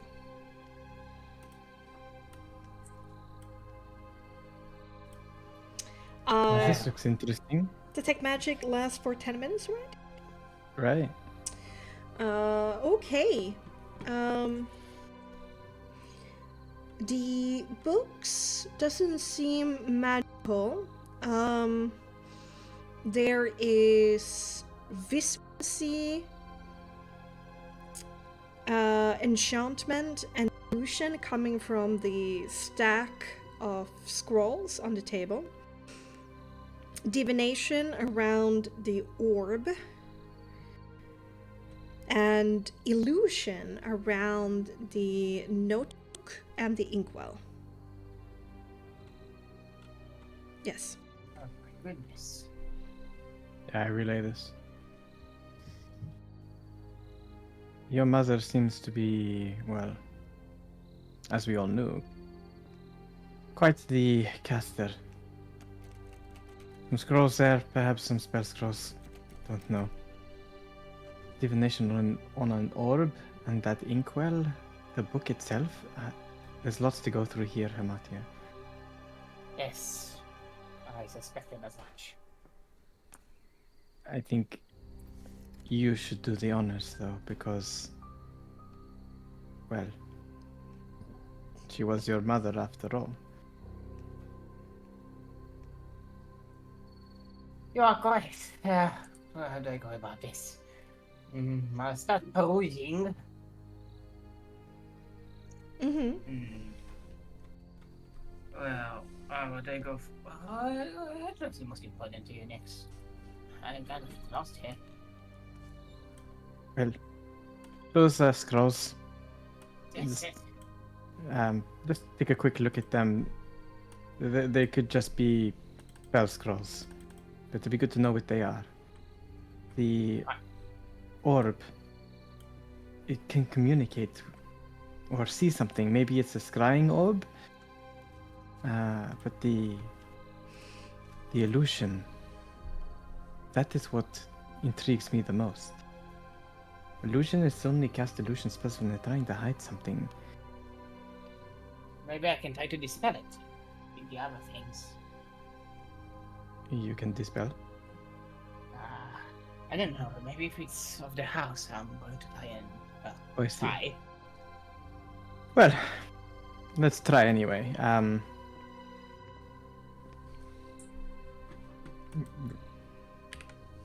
See if you can. Alright, I'm going to try and dispel the illusion, but Nick's senses.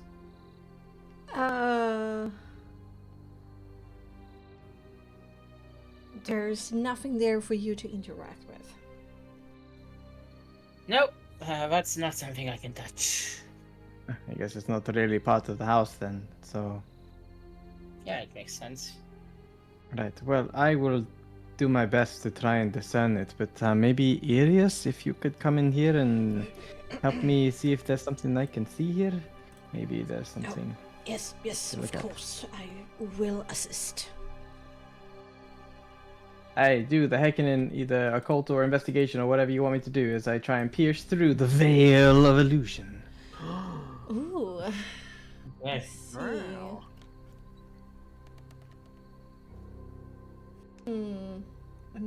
Make me an occult intelligence. With advantage, because Arius is with you. I guide myself for sure. Mm-hmm. All right, Nix, you got this. Oh, Nix! To himself. I do it if Arius is watching me. Kinda It's a 15. 15. Oof. Not bad, not great. Eh, The cat. beats a hard check. It's not the most sophisticated illusion spell, so or illusion effect. So it's probably not high level or the most difficult magic to dispel. And you get somewhere in the back of your mind that you have felt something similar before, but you can't remember when.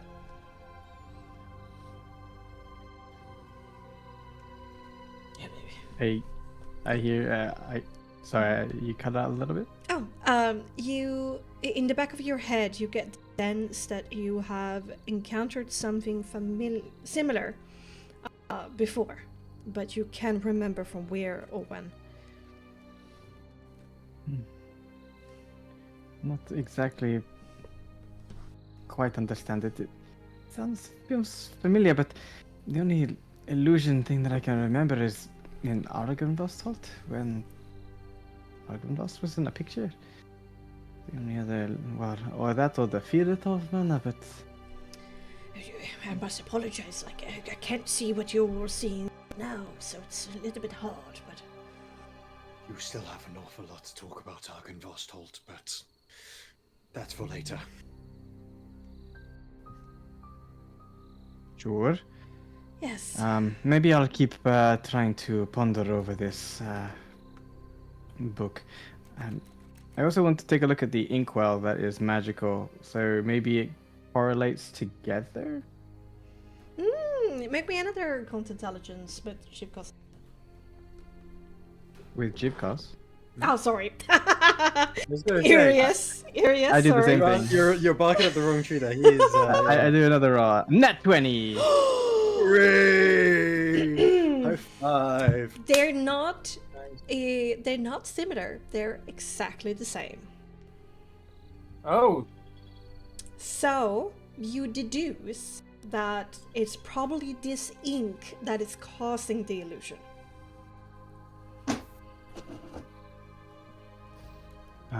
Do I know this ink? You haven't seen, like, when you like lean in and look at it, there is a swirl of colors within, like this rainbow metallic sheen. within the ink. It's very glittery. It's fancy, but no, you haven't seen it before. Maybe this ink is like illusionary script situation, perhaps. Feels like I'm just going over and over, identifying, detecting, but in a situation like this, I can't think of anything else more practical to do. So, You know what? Everybody else, make me a quick intelligence check. Intelligence. Yeah. Our weakness. Composure and intelligence. Oh, 17. oh dang. Goddamn. Pretty good. 16. Oh. Will somebody do for Valeria, please? I don't have a I 36. don't have Illyria's either, yeah. I have an old one. Don't worry about it. I'll take Somebody care of it. being Nick's. Yeah, I sent it back to her actually. Julie, where are you? You are. Oh, Her intelligence is. Oh. It's just a raw intelligence check? yes. This is just purely remember something. Do you remember? That one. He is distracted. Damn. Yeah, she is very distracted because in that room she was very distracted by Irius. Irius is the first one to like point out as he looks at the ink. That particular swirl of colors, it looks like the mushroom that's down in the arboretum. Arboretum. Arboretum? Arboretum. Arboretum. Arboretum. I'm pretty sure it's that. I'm pretty sure it's that. Don't God. trust me. I'm shit. I'm shit at English. The indoor garden downstairs. Yes. Don't you see the swirls? It's kind of the same, like the trumpet mushroom. Right. So? What does that do?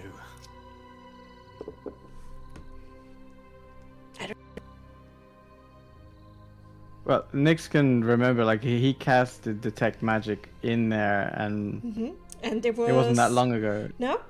Really, it was- this helps to jog your memory. There was an aura of illusion coming from the trumpet mushroom. Indeed. Of illusion. Of illusion, indeed. Hmm. And there was also a faint source of illusion also coming from the workbench in the garden.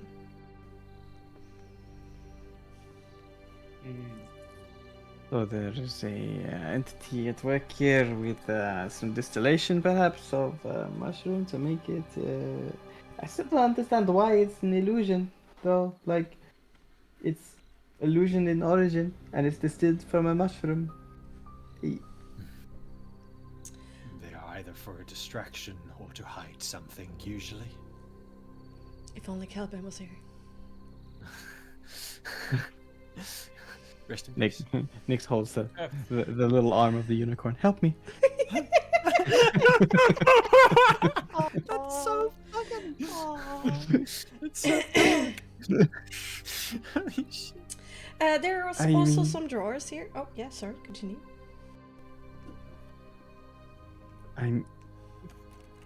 So, like, Nyx did hang out with Kelvin, Mm-hmm. you know, like, for a while, and he talked all the time about mushrooms, so...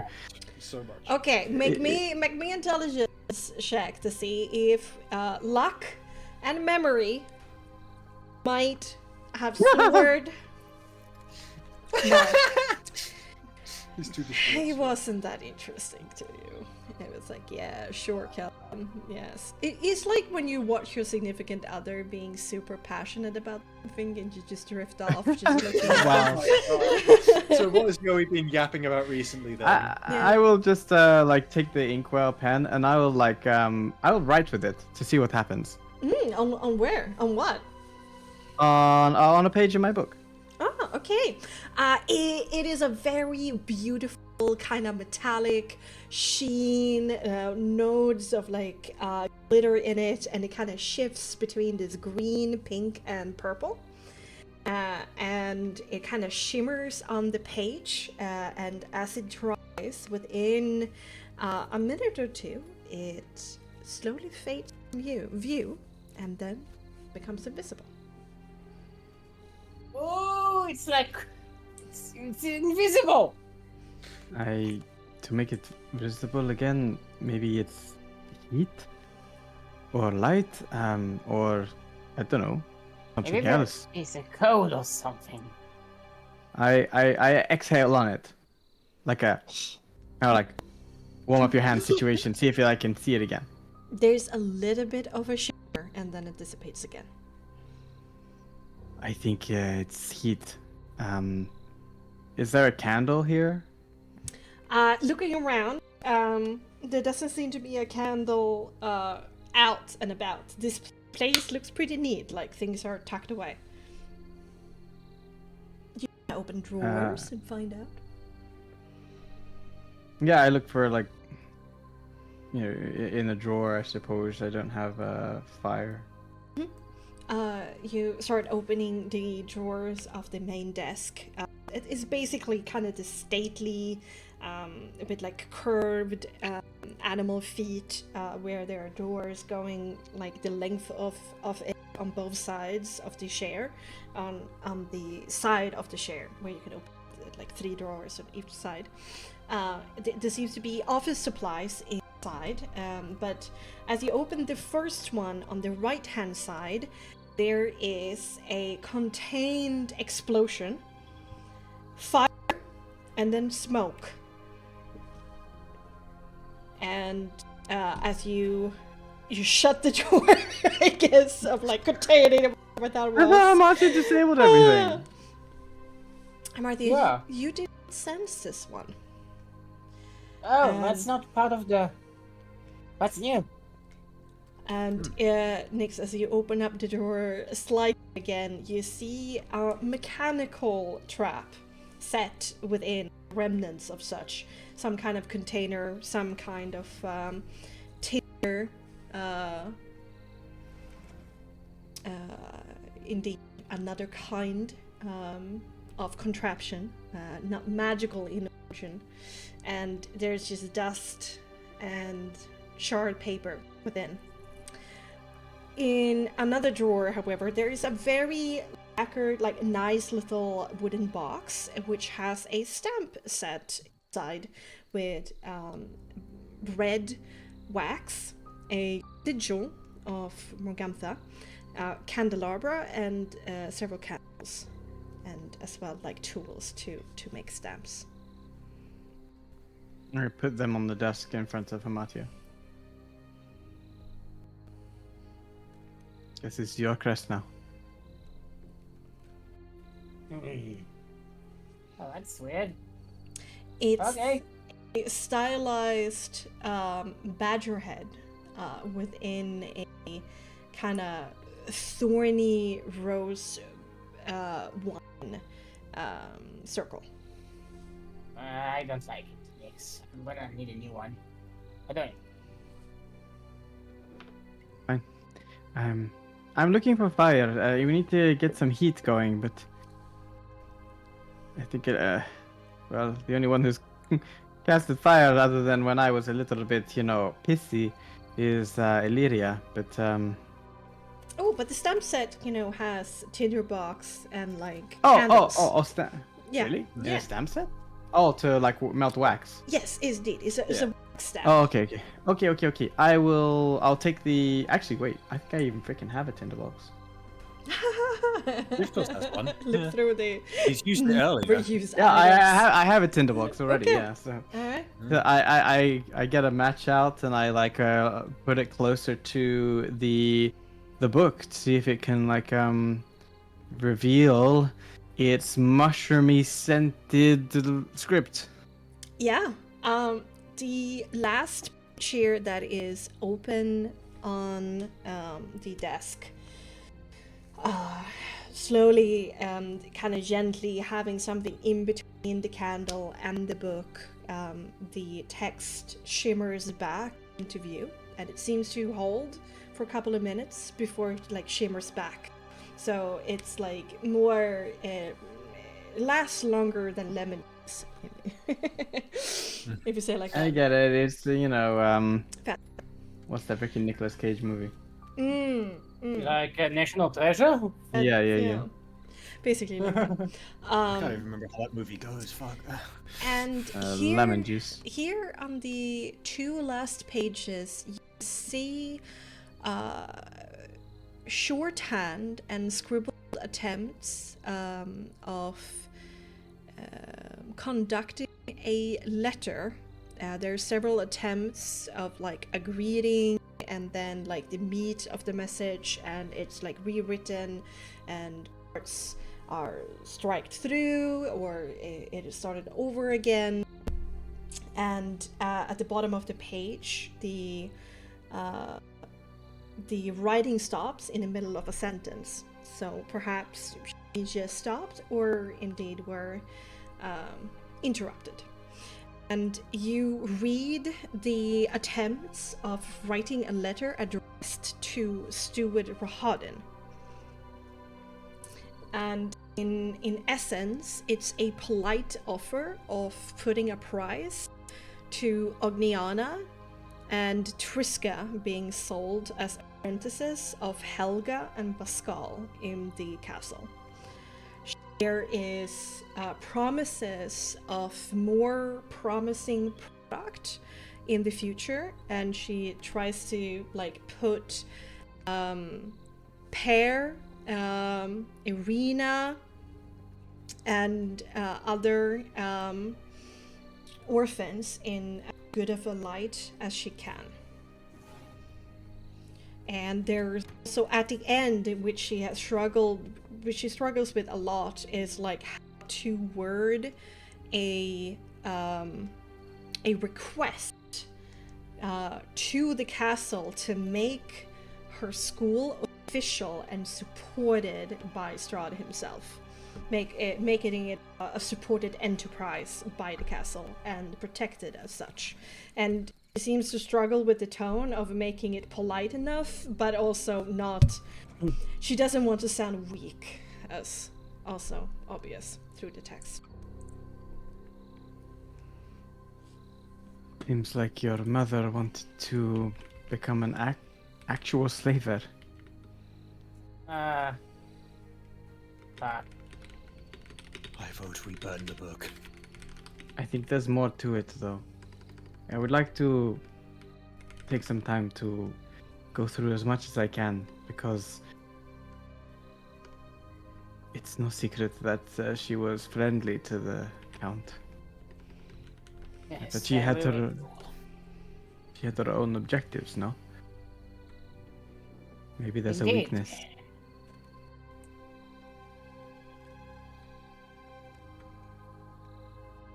But this will take a long time. We're all pretty tired, and I would like to go through some of these books as well. I think it's time that we rest, to be honest. We've done more than enough today. More pressing, now we have figured out this ink, is the orb. Right. Once more with feeling to detect it or identify? In the meantime, Iria starts to like peruse the names of the spine. Okay. Illyria again like falls asleep. She gets like PTSD from her time in school. Of course, we'll see if he actually recognizes anything, like any of the names or anything of the books. Sure. Any of them are that old, fuck. basically. Okay, give me investigation. Investigation intelligence, actually. Investigation. So it's not a -1, it's a 0. Sweet. Oh, not that.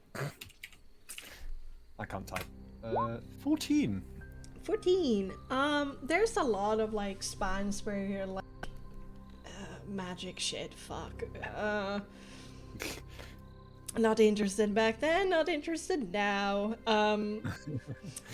It's a book you do recognize from your youth, which is an introduction to horsemanship. An introduction to what? Sir? Horsemanship. Oh. Of like riding, taming, and taking care of like steed. You know? He will definitely, slightly hesitantly, take the book and pop it into the small bag that he has. Okay, For later. for sure. A kilo it weighs. Mm-hmm. Hefty tomes. Yeah. Hamartia, do you do anything whilst you wait? No, she's really fucking tired. Okay. You and Elira kind of doze off a little bit again. You can feel your rumbling stomachs needing really food at this point. Okay, and the identifying spell goes off without a hitch. You're getting really tired, Onyx. This is... Even though you felt rested moments ago, this has started to become a little bit straining. Mm-hmm. Let's see.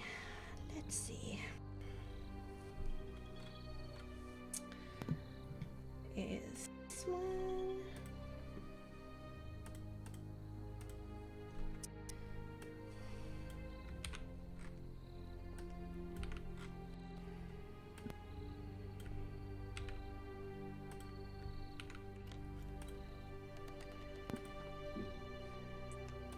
There we go, and then move it up and out.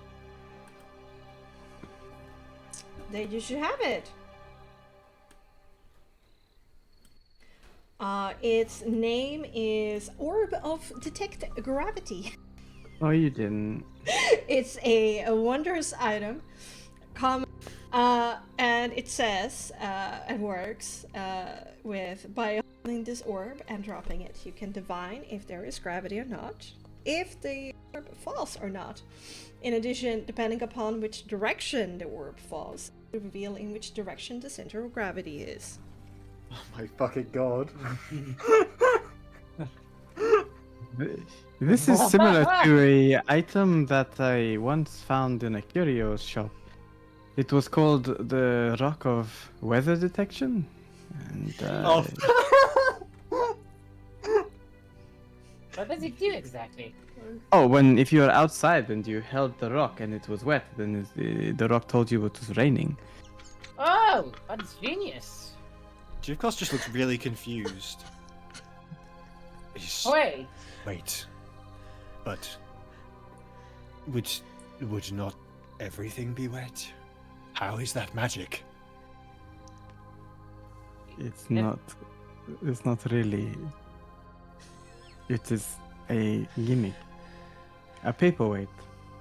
If the stone was dry, then it was not raining. It makes no difference, Jivkos. It's a joke that some enchanters like to play on others. Wait.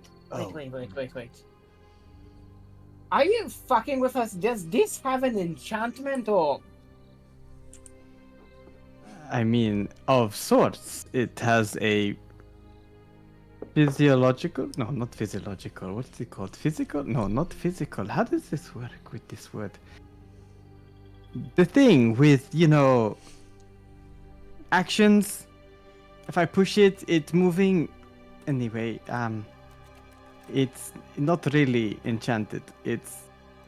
Well, I guess it kind of is, but like if I drop it, it's obviously saying that there's gravity. It means that, Oh, so it's like a useless enchantment. So it is actually enchanted, but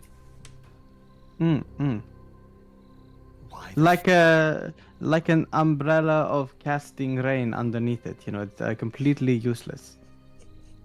oh. Why What does would this you exist? keep What? this? I'm very much confused. Anyway, there's more to investigate around here. If you don't mind, Matir, I'm going to take this ink. Go right ahead. I put the stopper on, presumably, Mhm. fasten it up, and take the quill, Mm-hmm. and I put it in the bag.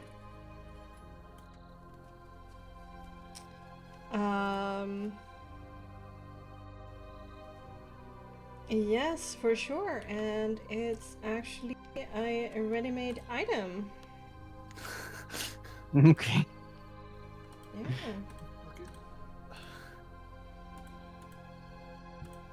Yeah. Invisible shrooming. Yeah. There it is. I despise that orb. I hate it. I fucking hate it. I tossed the orb to Jukos. Just in Toss case you an need to orb detect. to your He just looks between you paladin. and the orb and you and the orb, confused. And then just drops it. And look at it, Jibcos. It works! It falls to the ground! Wow. Yes, it is right, but it is a very, very, very, very, very stupid magical item. But it is, half a kilo's worth of blunt force trauma. My maul does much more than this fucking orb can. But can your maul, be thrown as far as you can throw this? I don't think you want to try that. The saying.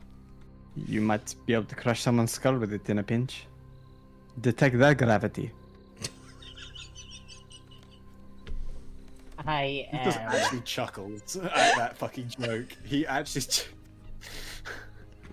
So this is not what I expected when I thought about trading the study office years ago. This is so weird. What else is here? Is the scrolls. Arius, did you manage? Hamatia, did you manage to open them up? Oh, I tried to open them. Marty just zoned out. Yeah, I mean, you're all tired, so that makes ADHD. sense. Yeah. What spells do you have? What wanna- spells do I have? I Yeah. don't have spell slots. I don't think it's relevant. No, what is your list of spells? Spells My known. list of spells. Yeah. Okay, my spells known are as follows. Here we are. Cantrips, Vicious Mockery, Minor Illusion, Druidcraft, Eldritch Blast, Armor of Shadows, Find Familiar, Bane, Mage Armor, Slip, Thunderwave, Healing Word, Suggestion, Invisibility, Gust of Wind, Spike Growth, Pass Without Trace, Bestow Curse, Conjure Animals, Rapting Earth, and Count Bank! Dimension Door. Okay. You actually checked the spell dimension door, or is it just from the count book? No, it's just on the Count Bank. Oh, okay. Well, you do see a little bit of the enchantment within one of them, the illusion, some Coptic words pops out to you. And the Vismus scroll definitely seems in the healing department, because it has some similarities to Healing Word, but then goes off in a vastly different direction and seems more complicated than Healing Word. Oh, this is a good spell.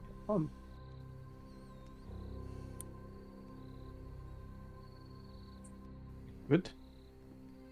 Yes. It is a healing spell, but it's more powerful than what I use. I can do it much more than that. Right. Okay. And the other two. The other two, I don't think I get. Nope. I need a little break. My head is starting to hurt with all this identifying. So I maybe think we need to sleep, General.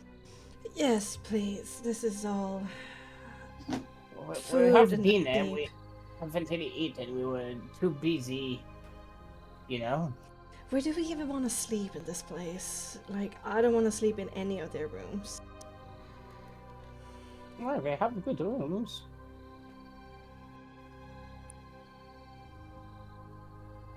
Yeah, and One's full they- of bugs and dirt. maybe the lounge if we clear out some of the debris.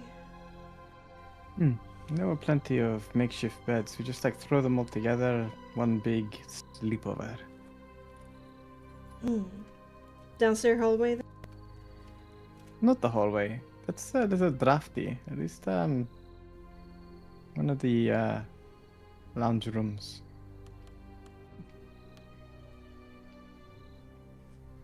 It would Maybe be- even your room, Matiar. Yes, my room would be a good place to sleep. With all of the toddlers. It is, but If you do, I shall not enter, as not to disturb them. I think we should give the orphans a little bit of space. We can move into the lounge if we just move the broken furniture to the sides.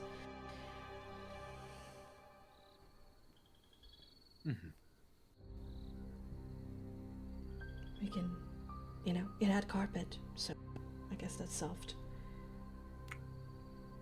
Those one Lucenta Matiar in your oogie boogie senses of this house. There was a what do you mean? third riddle from the toad that we didn't discover. Anything you can reach out and figure out? Oh, what Yes, please. The third riddle was with the painting. Let me check. I try to concentrate on the riddle. Make me a cunning check. Cunning. Yes, cunning. That's pure fucking cunning. Mm-hmm. 40. 14. When you think back of it, you think that it was more of a warning than a beneficial statement. And you might have already encountered it. No, I think I did. Was it not the painting in one of your sister's rooms? Yes, it was.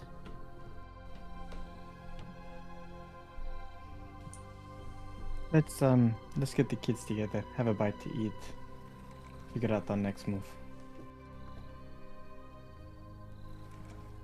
Downstairs?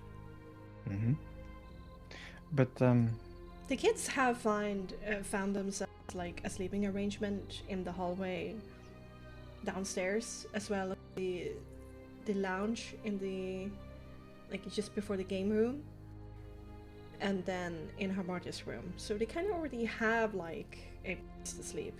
That's their bedrolls.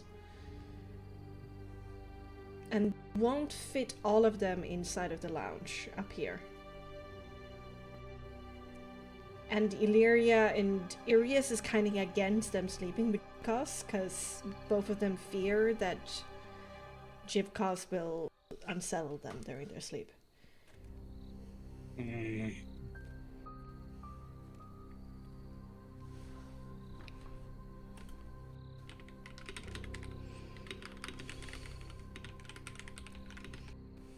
Jivkos, if you feel like you're going to unsettle the children, where are you going to get rest? Do you need rest? I need rest for my soul, not my body. And I am not that different to a corpse when I do so. It would not be a good idea. I may sleep up here on this, perhaps. Fine.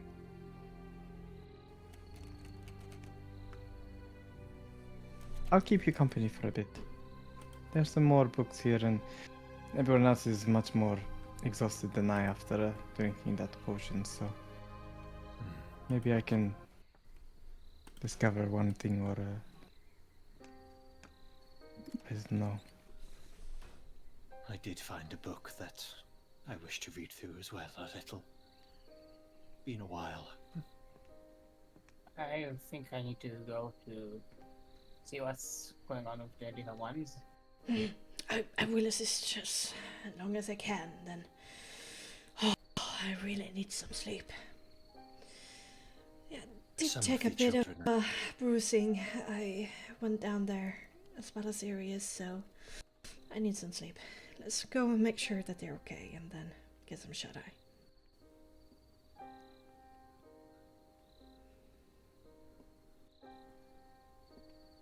I will bring up some food for you two. Thank you. Does he mean Jivkos as well? Yeah. Oh, right. Who did he mean? You don't eat. I'm sorry. That was awkward. It is fine. I can barely taste it anyway. Sounds like it's okay. It Right. does. Let's leave. Lyria leaves from the awkward conversation. Bringing Arius with her. You head down Harmonia. There's not important, unless you want to start up a specific conversation, there's not the important RP going on downstairs. It's just gonna be a lot of like organization with the toddlers and the babies and all of the orphans, you know, making sure that they're clean enough before bed, you know, try to shoot down on a twig to have some kind of toothpaste going on after dinner, making sure everybody has gone to the toilet and then everybody stops fussing before sleeping. There is, especially when it comes to the young kids, there's definitely a sense of they have a hard time falling asleep. A lot of like temper tantrums going on and crying fits, and they have a hard time finding rest and giving in to sleep. And so the older ones, Fania, Tessa, Lubina, and all of them have a lot on their hands, calming everybody down enough to get some sleep. Yeah. But together you kind of handle that, and in between all of that, you get some food in.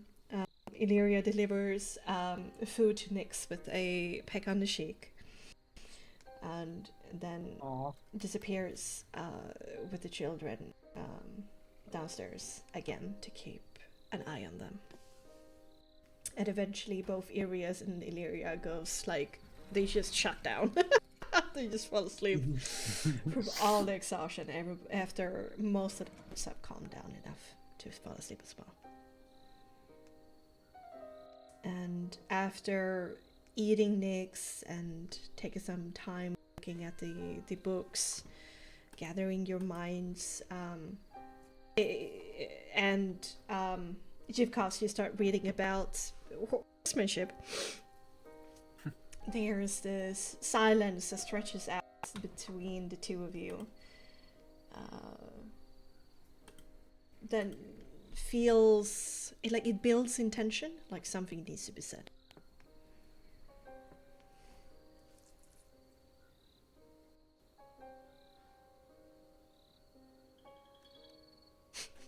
What are you reading over there, Jivkos? Oh, I am reading a book about horsemanship. It is the only one I recognized. So, I thought it may give me some comfort. Comfort? What about yourself? Oh, I'm still trying to see. It's a painstaking process to apply heat to these pages and try to figure out these bizarre scrollings. But last time I was in a study like this, filled with scrolls and history, I had vastly different company. What do you mean? We were in Velaki. The town? Mm-hmm. We had just alleviated the town from its former custodianship, and Illyria was made a saint, and they gave us a large house, previous burgomaster's house. And in the middle of it, on the upper floor, there was a library, an office so to speak, just like this. Hmm. And in that office was a lot of things that could have been discovered regarding how the Burgermaster had been manipulating things, maybe some insights into the families of Lucky. And then I fell asleep. And when I woke up, well, I was missing someone. And that's basically what started this whole journey. Was it your friend? The one I couldn't quite catch today.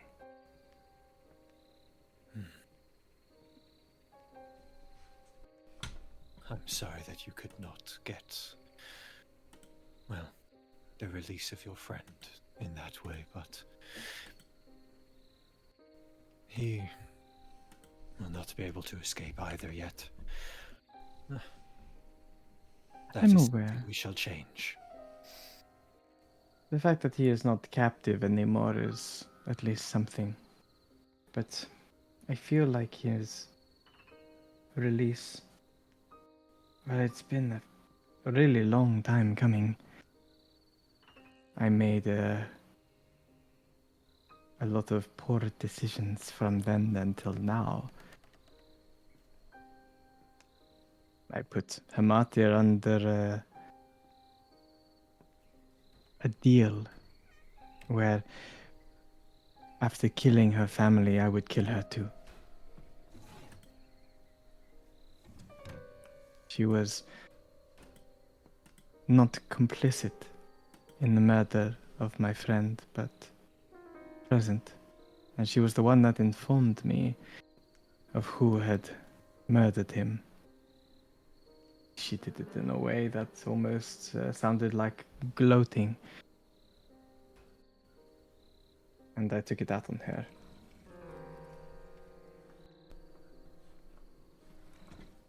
It was really strange to be at the end of this chapter. Do you intend on still killing her? Oh, absolutely. Just kidding. Fuck, you had me worried. Oh, He is a if good I had a liar. heart that still beat. Believe him. If I had a heart that still beat, it would be in my throat. Like the conversation we had earlier, I was concerned. Almost for myself. If you are a argent of the pure and defender of the innocent, well, I have made some decisions that wouldn't necessarily put me in that category. So, if that's what you are, where do you go now? It is something I have considered in the time that I have been reawakened in my mind, I would say. I cannot currently return to my order in any good faith due to the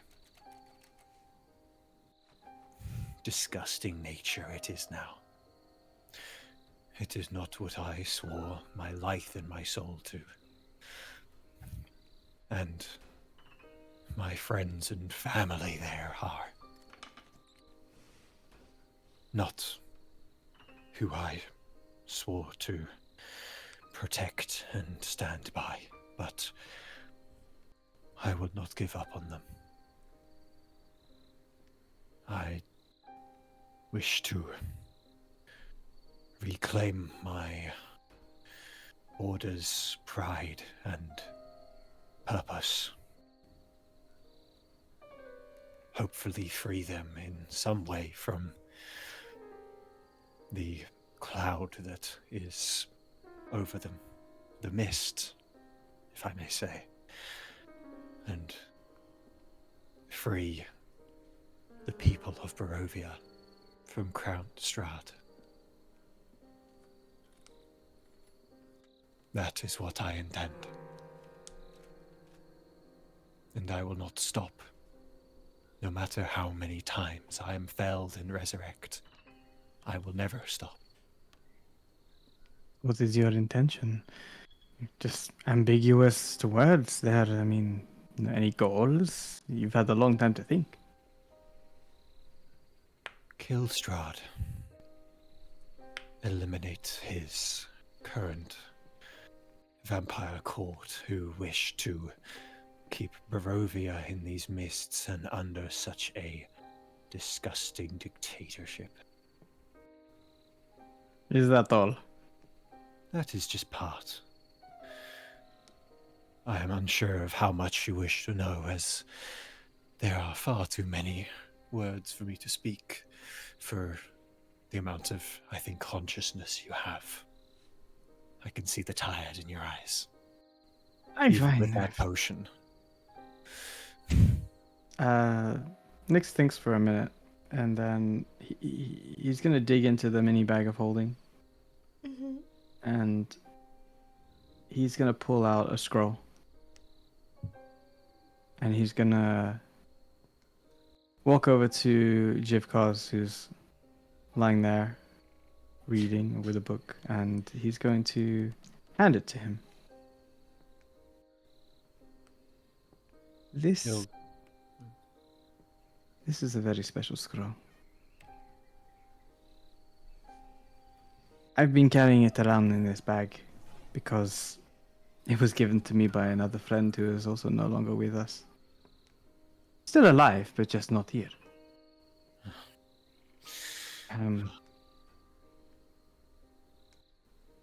When we went to Argenvost, Argenvost. And we encountered the ghost of Argenvost. We were tasked to free the dragon there within Argenvost by collecting its skull.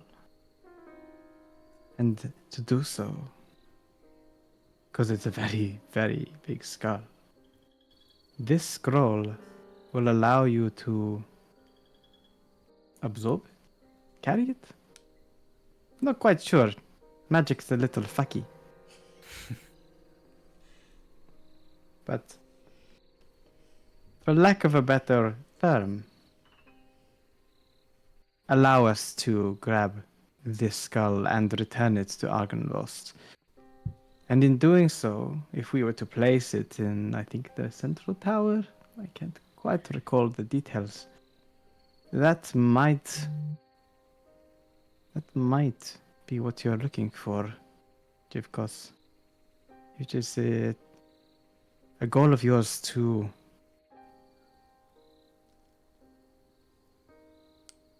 make your order less cursed.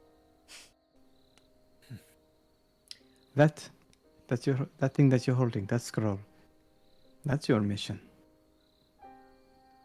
And that skull is in Castle Ravenloft. Wait, who did he say he spoke to?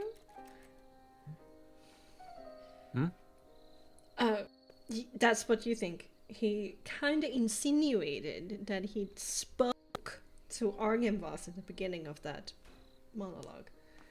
Mm-hmm.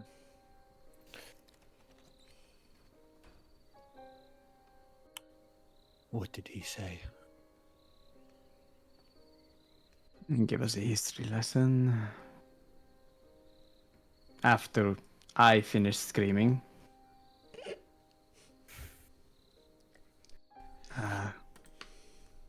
We had one of our number who was part of the Argent Purifiers outside of the mist. And she felt that she was drawn to Argenvost, almost stalked, shall we say. someone of the modern contingent rather than your old school ways. And when we went there, we discovered that the spirit of Argenvoss was held captive within a painting within the attic, His study. within his study. And What did he think of us? Of you? Us, his order. Well, as far as I recall, he was disappointed in the fact that you lost. And that you were betrayed. And that betrayal didn't, sit well with him, I guess. I mean, who would? But this, as far as I can remember, it was a long time ago. He wanted us to restore the order, and in doing so, it would do something to the land, I think, around that area, and cleanse your order of the curse, the burden that Strahd has put upon you. The only problem is that we had to consider pulling a heist for a massive dragon skull in the middle of a lounge within the castle. I have been there, but I do not know where that is. You have been in the towers? I have been to Ravenloft. Ah. For a dinner. During my time alive. It is where the High Knights and Argenvost met with Strahd and his court. There were many people there. A few of which are no longer with us either, but if that is where Argenvost's skull lies, which is the key to freeing my order and bringing its name back to what Argenvost and all of us intended and signed for, then that is what I shall do. And I hope that you will accompany me with this. I believe our roads head back to Ravenloft eventually, but we do have a few steps along the way before returning there. We are on some form of a quest, so to speak, which sounds pretty ridiculous. Like, who goes on quests these days? But Quests.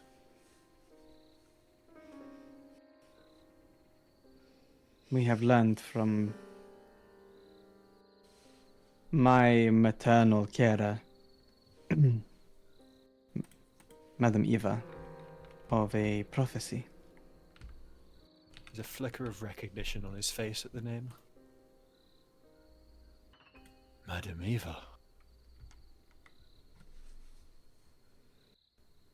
Indeed. You know her?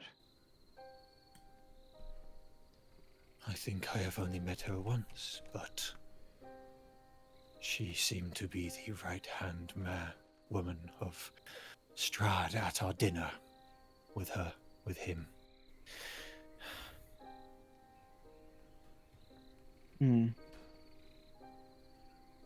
See, that would shock me if I haven't heard a lot about how Eva used to be in her younger years.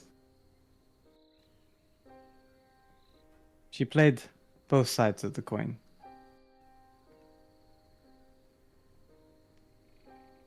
And, well, she saw things. She could see into the future by reading cards.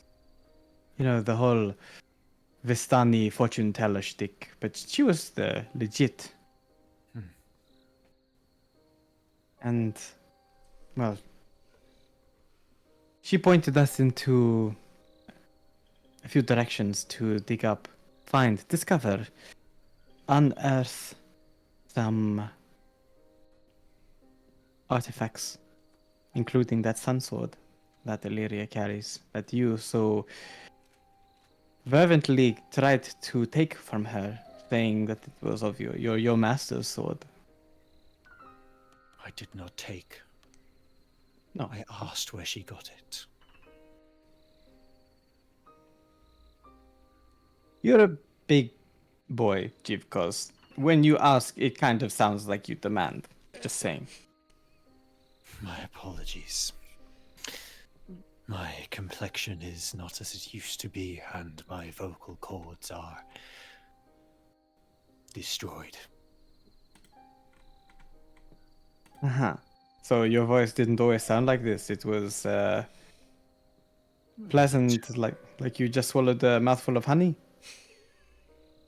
I wouldn't say that, just... I didn't have to force myself to breathe to speak when I lived. Ah, When we right, went because you Bonaparte. don't breathe. Right. Everything takes effort now. It's not fun in any way. Sorry to hear that. Getting back to the point. The relics that we are searching for are, well, one of them was a sun sword. One of them lies within the swamps near Brez. And another one...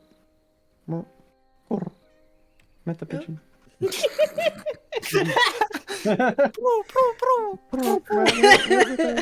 Ring, ring, ring, ring, ring, ring. Well, let me double check. I have it in my notes. I see a faceless demigod. She awaits you at the end of a long road. Long right, and winding road the deep temple. in the mountains. Yeah, one in the temple in the mountains to the south, and we have a friend who is waiting for us to meet him down there to rescue his sister who's trapped. The intention of this prophecy, of course, is that once we find all these relics, that will give us enough strength to be able to take down Strahd. So if it is your intention to take him down, well, then our journeys align. It is very true. I know that my order, even in its strength that it was, and with a full dragon Argenvost, we were not able to beat him. So, we must find these artifacts. Is that what you call them? Right. In addition to that, Hamatir is on this her own quest regarding the land itself. And there is a bit of a debate here about who a huntress is and what that figure will be able to perform. Having these stones, and he produces the heart of the weaver briefly from the bag of holding. Having these stones, 3 of them, allegedly will allow her to heal the land or take control of something. Or maybe the curse of the mist is not actually Strahd, but maybe Strahd is just an agent in the mist himself. All I know of the mist is that it was not there when I died. And then when I rose again, it was. Been there for a while. Indeed. But we are unsure exactly. Of course, I've been through the myths. I brought Illyria here. You brought someone into the mists? Okay, I didn't know back then it would trap her. If it was not to your knowledge, it is not to your blame, but I feel bad for her being dragged into This godforsaken fucking valley. Get in line, Jivkos. I've been here bit longer than you, I think. I think I should be first. He chuckles. It's like a gravelly kind of like, flesh being moved around, squishy noise. It's not. It doesn't really fires off any mirror neurons and wanting to laugh with him. It's more like a grimace kind of reaction you get. Oh. 2 major quests here. Shall we say 3 if you want to count Strahd and his murdering. Get the skull, find the stones, kill the vampire. Sounds simple, eh? I wish it were so simple. But I know it shall never be that easy, shall it? No, it never is. But we meet people along the way that make it easier. Such as each other. Provided you take a bath. You really are a stuck-up prick, aren't you? I mean, this hair doesn't get fabulous just by standing around being stuck to a tree. Wasn't of choice, but fair enough. I shall take one. Don't know when. But I do not wish to be so repulsive as I seem as well, so... Well, that is the thing, mutual Jivkos. Do you feel like you want to, not freak out the children? Because, I mean, there's a couple of easy, quick wins that I can do to help you. Maybe in the morning at this point, take out some of the more significantly rotting pieces of fur. Comb your mane a little, perhaps. That might help the last bit, but if you take out a part, it will just regrow.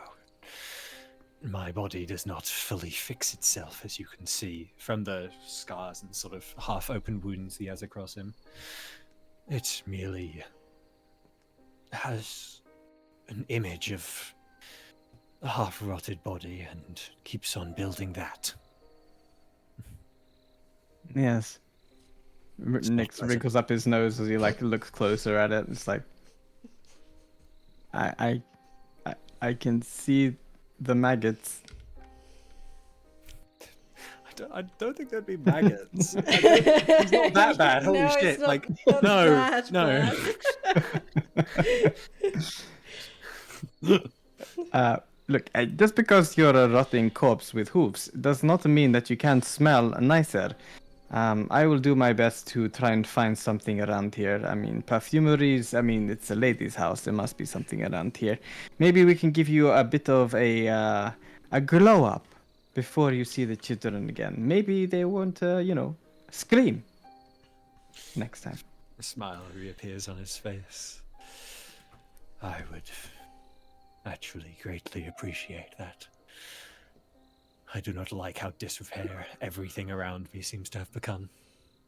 But that is something to change. Fair enough. Well, I feel my eyes getting a little bit sore here, so look, I know I was a little... Do I? No, it's not you. It's not like your scent of raw garlic. It's just I've been up for a while.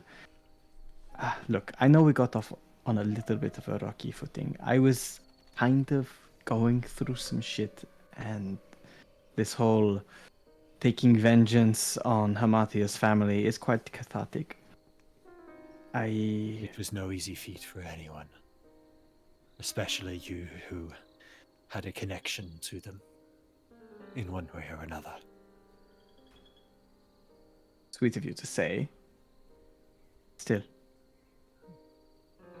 I hope I haven't come off an, a wrong first impression.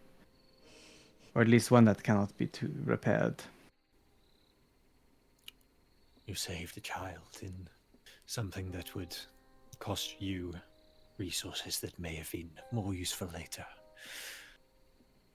and seem to have, if I'm sorry to say, lacking at times, compassion. That is something that this valley lacks, and I'm happy to see it. Thank you. Anytime.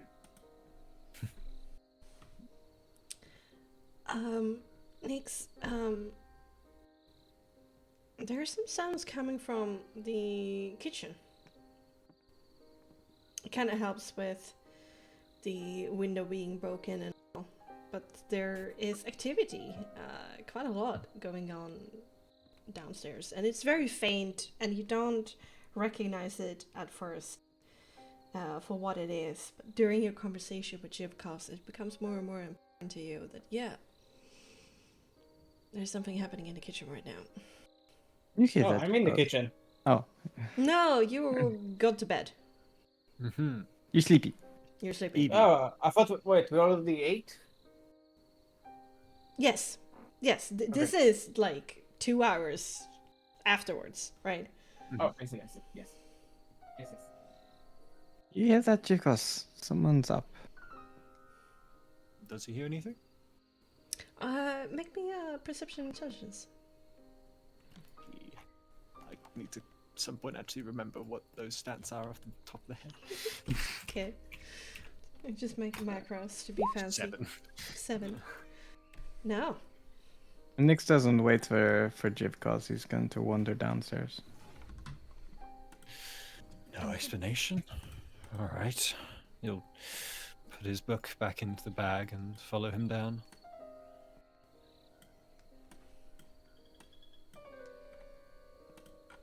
Okay. As you make your way into Miguel's room, both of you actually hear this clearly now. The door to kitchen opens, and there's some hushed voices. I'm gonna book it a little bit, like as quietly as possible, to like rush out to on the balcony. Yeah. With head, but not double speed, we could say. Make me a sneak with dexterity. I do the sneak. Because you stay where you are, ruin his sneak, or try to sneak as well. He'll follow him. He would. He might not be the greatest at stealth, but he'll still follow him. 23. 23. Jeez. Oh god. Clip clop, clip clop, clip clop. Okay. Yeah, horseshoes allowed. Yeah. Nix is Okay. obviously going first, but Yeah, so Yes. he'd be a couple of feet. He'd be like 10, 15 feet ahead, I'd say, because Jivkos had to get up. Yeah. Yes. So if we just hold on for a second, this is gonna be a little bit interesting. You Well, then it's see kinda shot. in the darkness, and it's like midnight-esque currently, there's a group of orphans sneaking out from the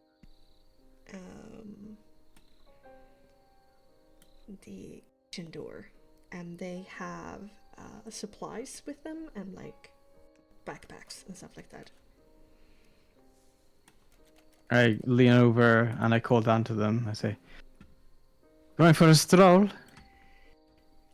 And they're like hushing, and they're like closing the door as quietly as they can, and they actually look up because they hear stomp, stomp, stomp, stomp on the balcony. So they actually look up and go, "Oh shit!"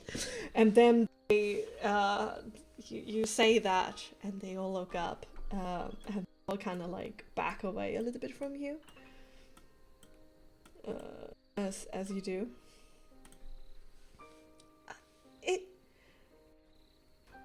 It has nothing to do with you, says Swanamira first, the one to catch, like, recover from being surprised.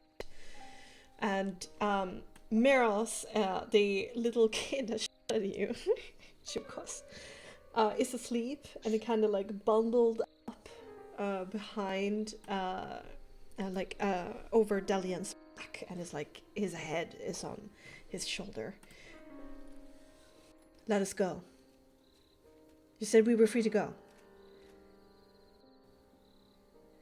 Oh, I mean, I'm not keeping you here. It's just curious why you choose to sneak out as if you are feeling like you're a prisoner. As if you would expect to make someone annoyed that you're leaving. Would you upset someone, the fact that you are going? Oh, Jessica would also be in this group. Everybody like look between each other. Then Delian again speaks up, like in this hushed whispering, but still trying to make himself heard up there. Funny, I wouldn't like it. She would try to stop us. So we're just making it easier on her. So are you gonna be people of your word? And allow us to go? You got somewhere to be? We have our home, Vallaki. Where can you Right. stay there? Didn't the orphanage burn down though? Yeah, but we can find a princess ship. It's okay, we will make it. Vallaki's safe. Look, this is true, but you're heading over to a city that is, well, a little bit changed, maybe, since you last saw it. Look, we have a house there. And if it's all the same to you, like we are on the road, and if you feel like you wish to, you know, get an easy night's sleep without having to hide underneath garbage and begging for room and board, and instead wish to have, you know, something a little easier with fresh linen, warm beds, maybe some food left in the pantry, you're welcome to use our house. Really? Says Svonimir. I mean, we're not your Vlakovich's captors. manor? You allow us to stay there? Lubina looks a little bit excited. I can't see why not. Dalian kind of reassesses you and like puts his head to the side whilst looking at you curiously. That is nice. Thank you. Maybe we will catch up with Devonia and Milavoy. They probably have thoughts and ideas and plans, and yeah, maybe we should talk to them first. How do you plan on keeping safe in your travels? Go fast, be quiet, keep to the road. Do you have a way of seeing the way? No, but we're not gonna leave the premises tonight. We just go to the edge of the place, sleep for the rest of the night, and then carry on in the morning. If you require a lantern, you may use mine. I think that's just gonna make us more of a target. You can close it so it does not give off light.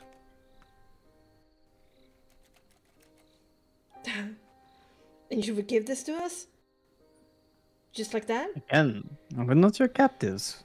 I like to think you're, well, Require the help. friends. And like no strings attached here? Anything? Are we supposed to renovate? Well, if you don't want mansion it, or what? no. Take care of it, clean up after yourselves. Don't be like, dregs of society. Do as if we would do here.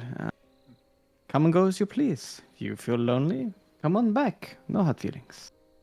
Jivkos is going to pop down and then hand over his hooded lantern and tinderbox. Delian takes a few steps back before like gathering his courage, his Adam apple like bobbing up and down. But he takes a step forward and like shaky hands he takes it. Your loss, I guess. thank you. Just be careful with it. Yeah. If I see you in Vallaki, I will wish for it back. Okay, of course. This shit is expensive. I understand. It is more of a sentimental value than monetary, but true.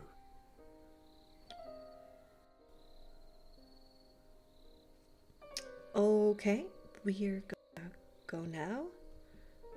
Goodbye. May the Morning Lord protect. You too. They're all like mutter these like goodbyes. Drago is on the like almost like nodding off and is get like helped by the ladies who are a little bit older, and they slowly tiptoe their way around the house and then eventually down the road. I'm back. So they have a safe place to stay. You call Vallaki safe. I have never been in Vallaki, so I cannot say that. But I assume this manor, this house that you offer them is best they could get outside of this domain. Yes. It was provided to Illyria when they made her a saint. And despite that Strahd has now a stronger grip over Vallaki, I couldn't think of any better place that wouldn't be at the risk of their own lives. Is she the first saint since, well, Markov? Yeah. I think that's the name. Yeah, Markovia, yeah. Ah, you got me. I don't keep up with this religious bullshit. Fair. Is it time to retire then? Yes. If you're up before me, mention it to Hamatir. Aren't they heading to the manor? I'm going to get some rest. Might not. I tend to sleep like a corpse. He chuckles again. They creep snicks out. Yeah. He's trying, okay? Fair, very fair. And eventually you find yourself corners of rest. Jibka's indeed sleeping like a corpse on a divan in Morganza's study.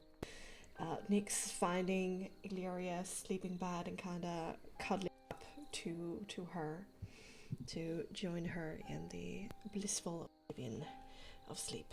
This time unaccosted, unmolested, untouched by nightmares. And with that, we go.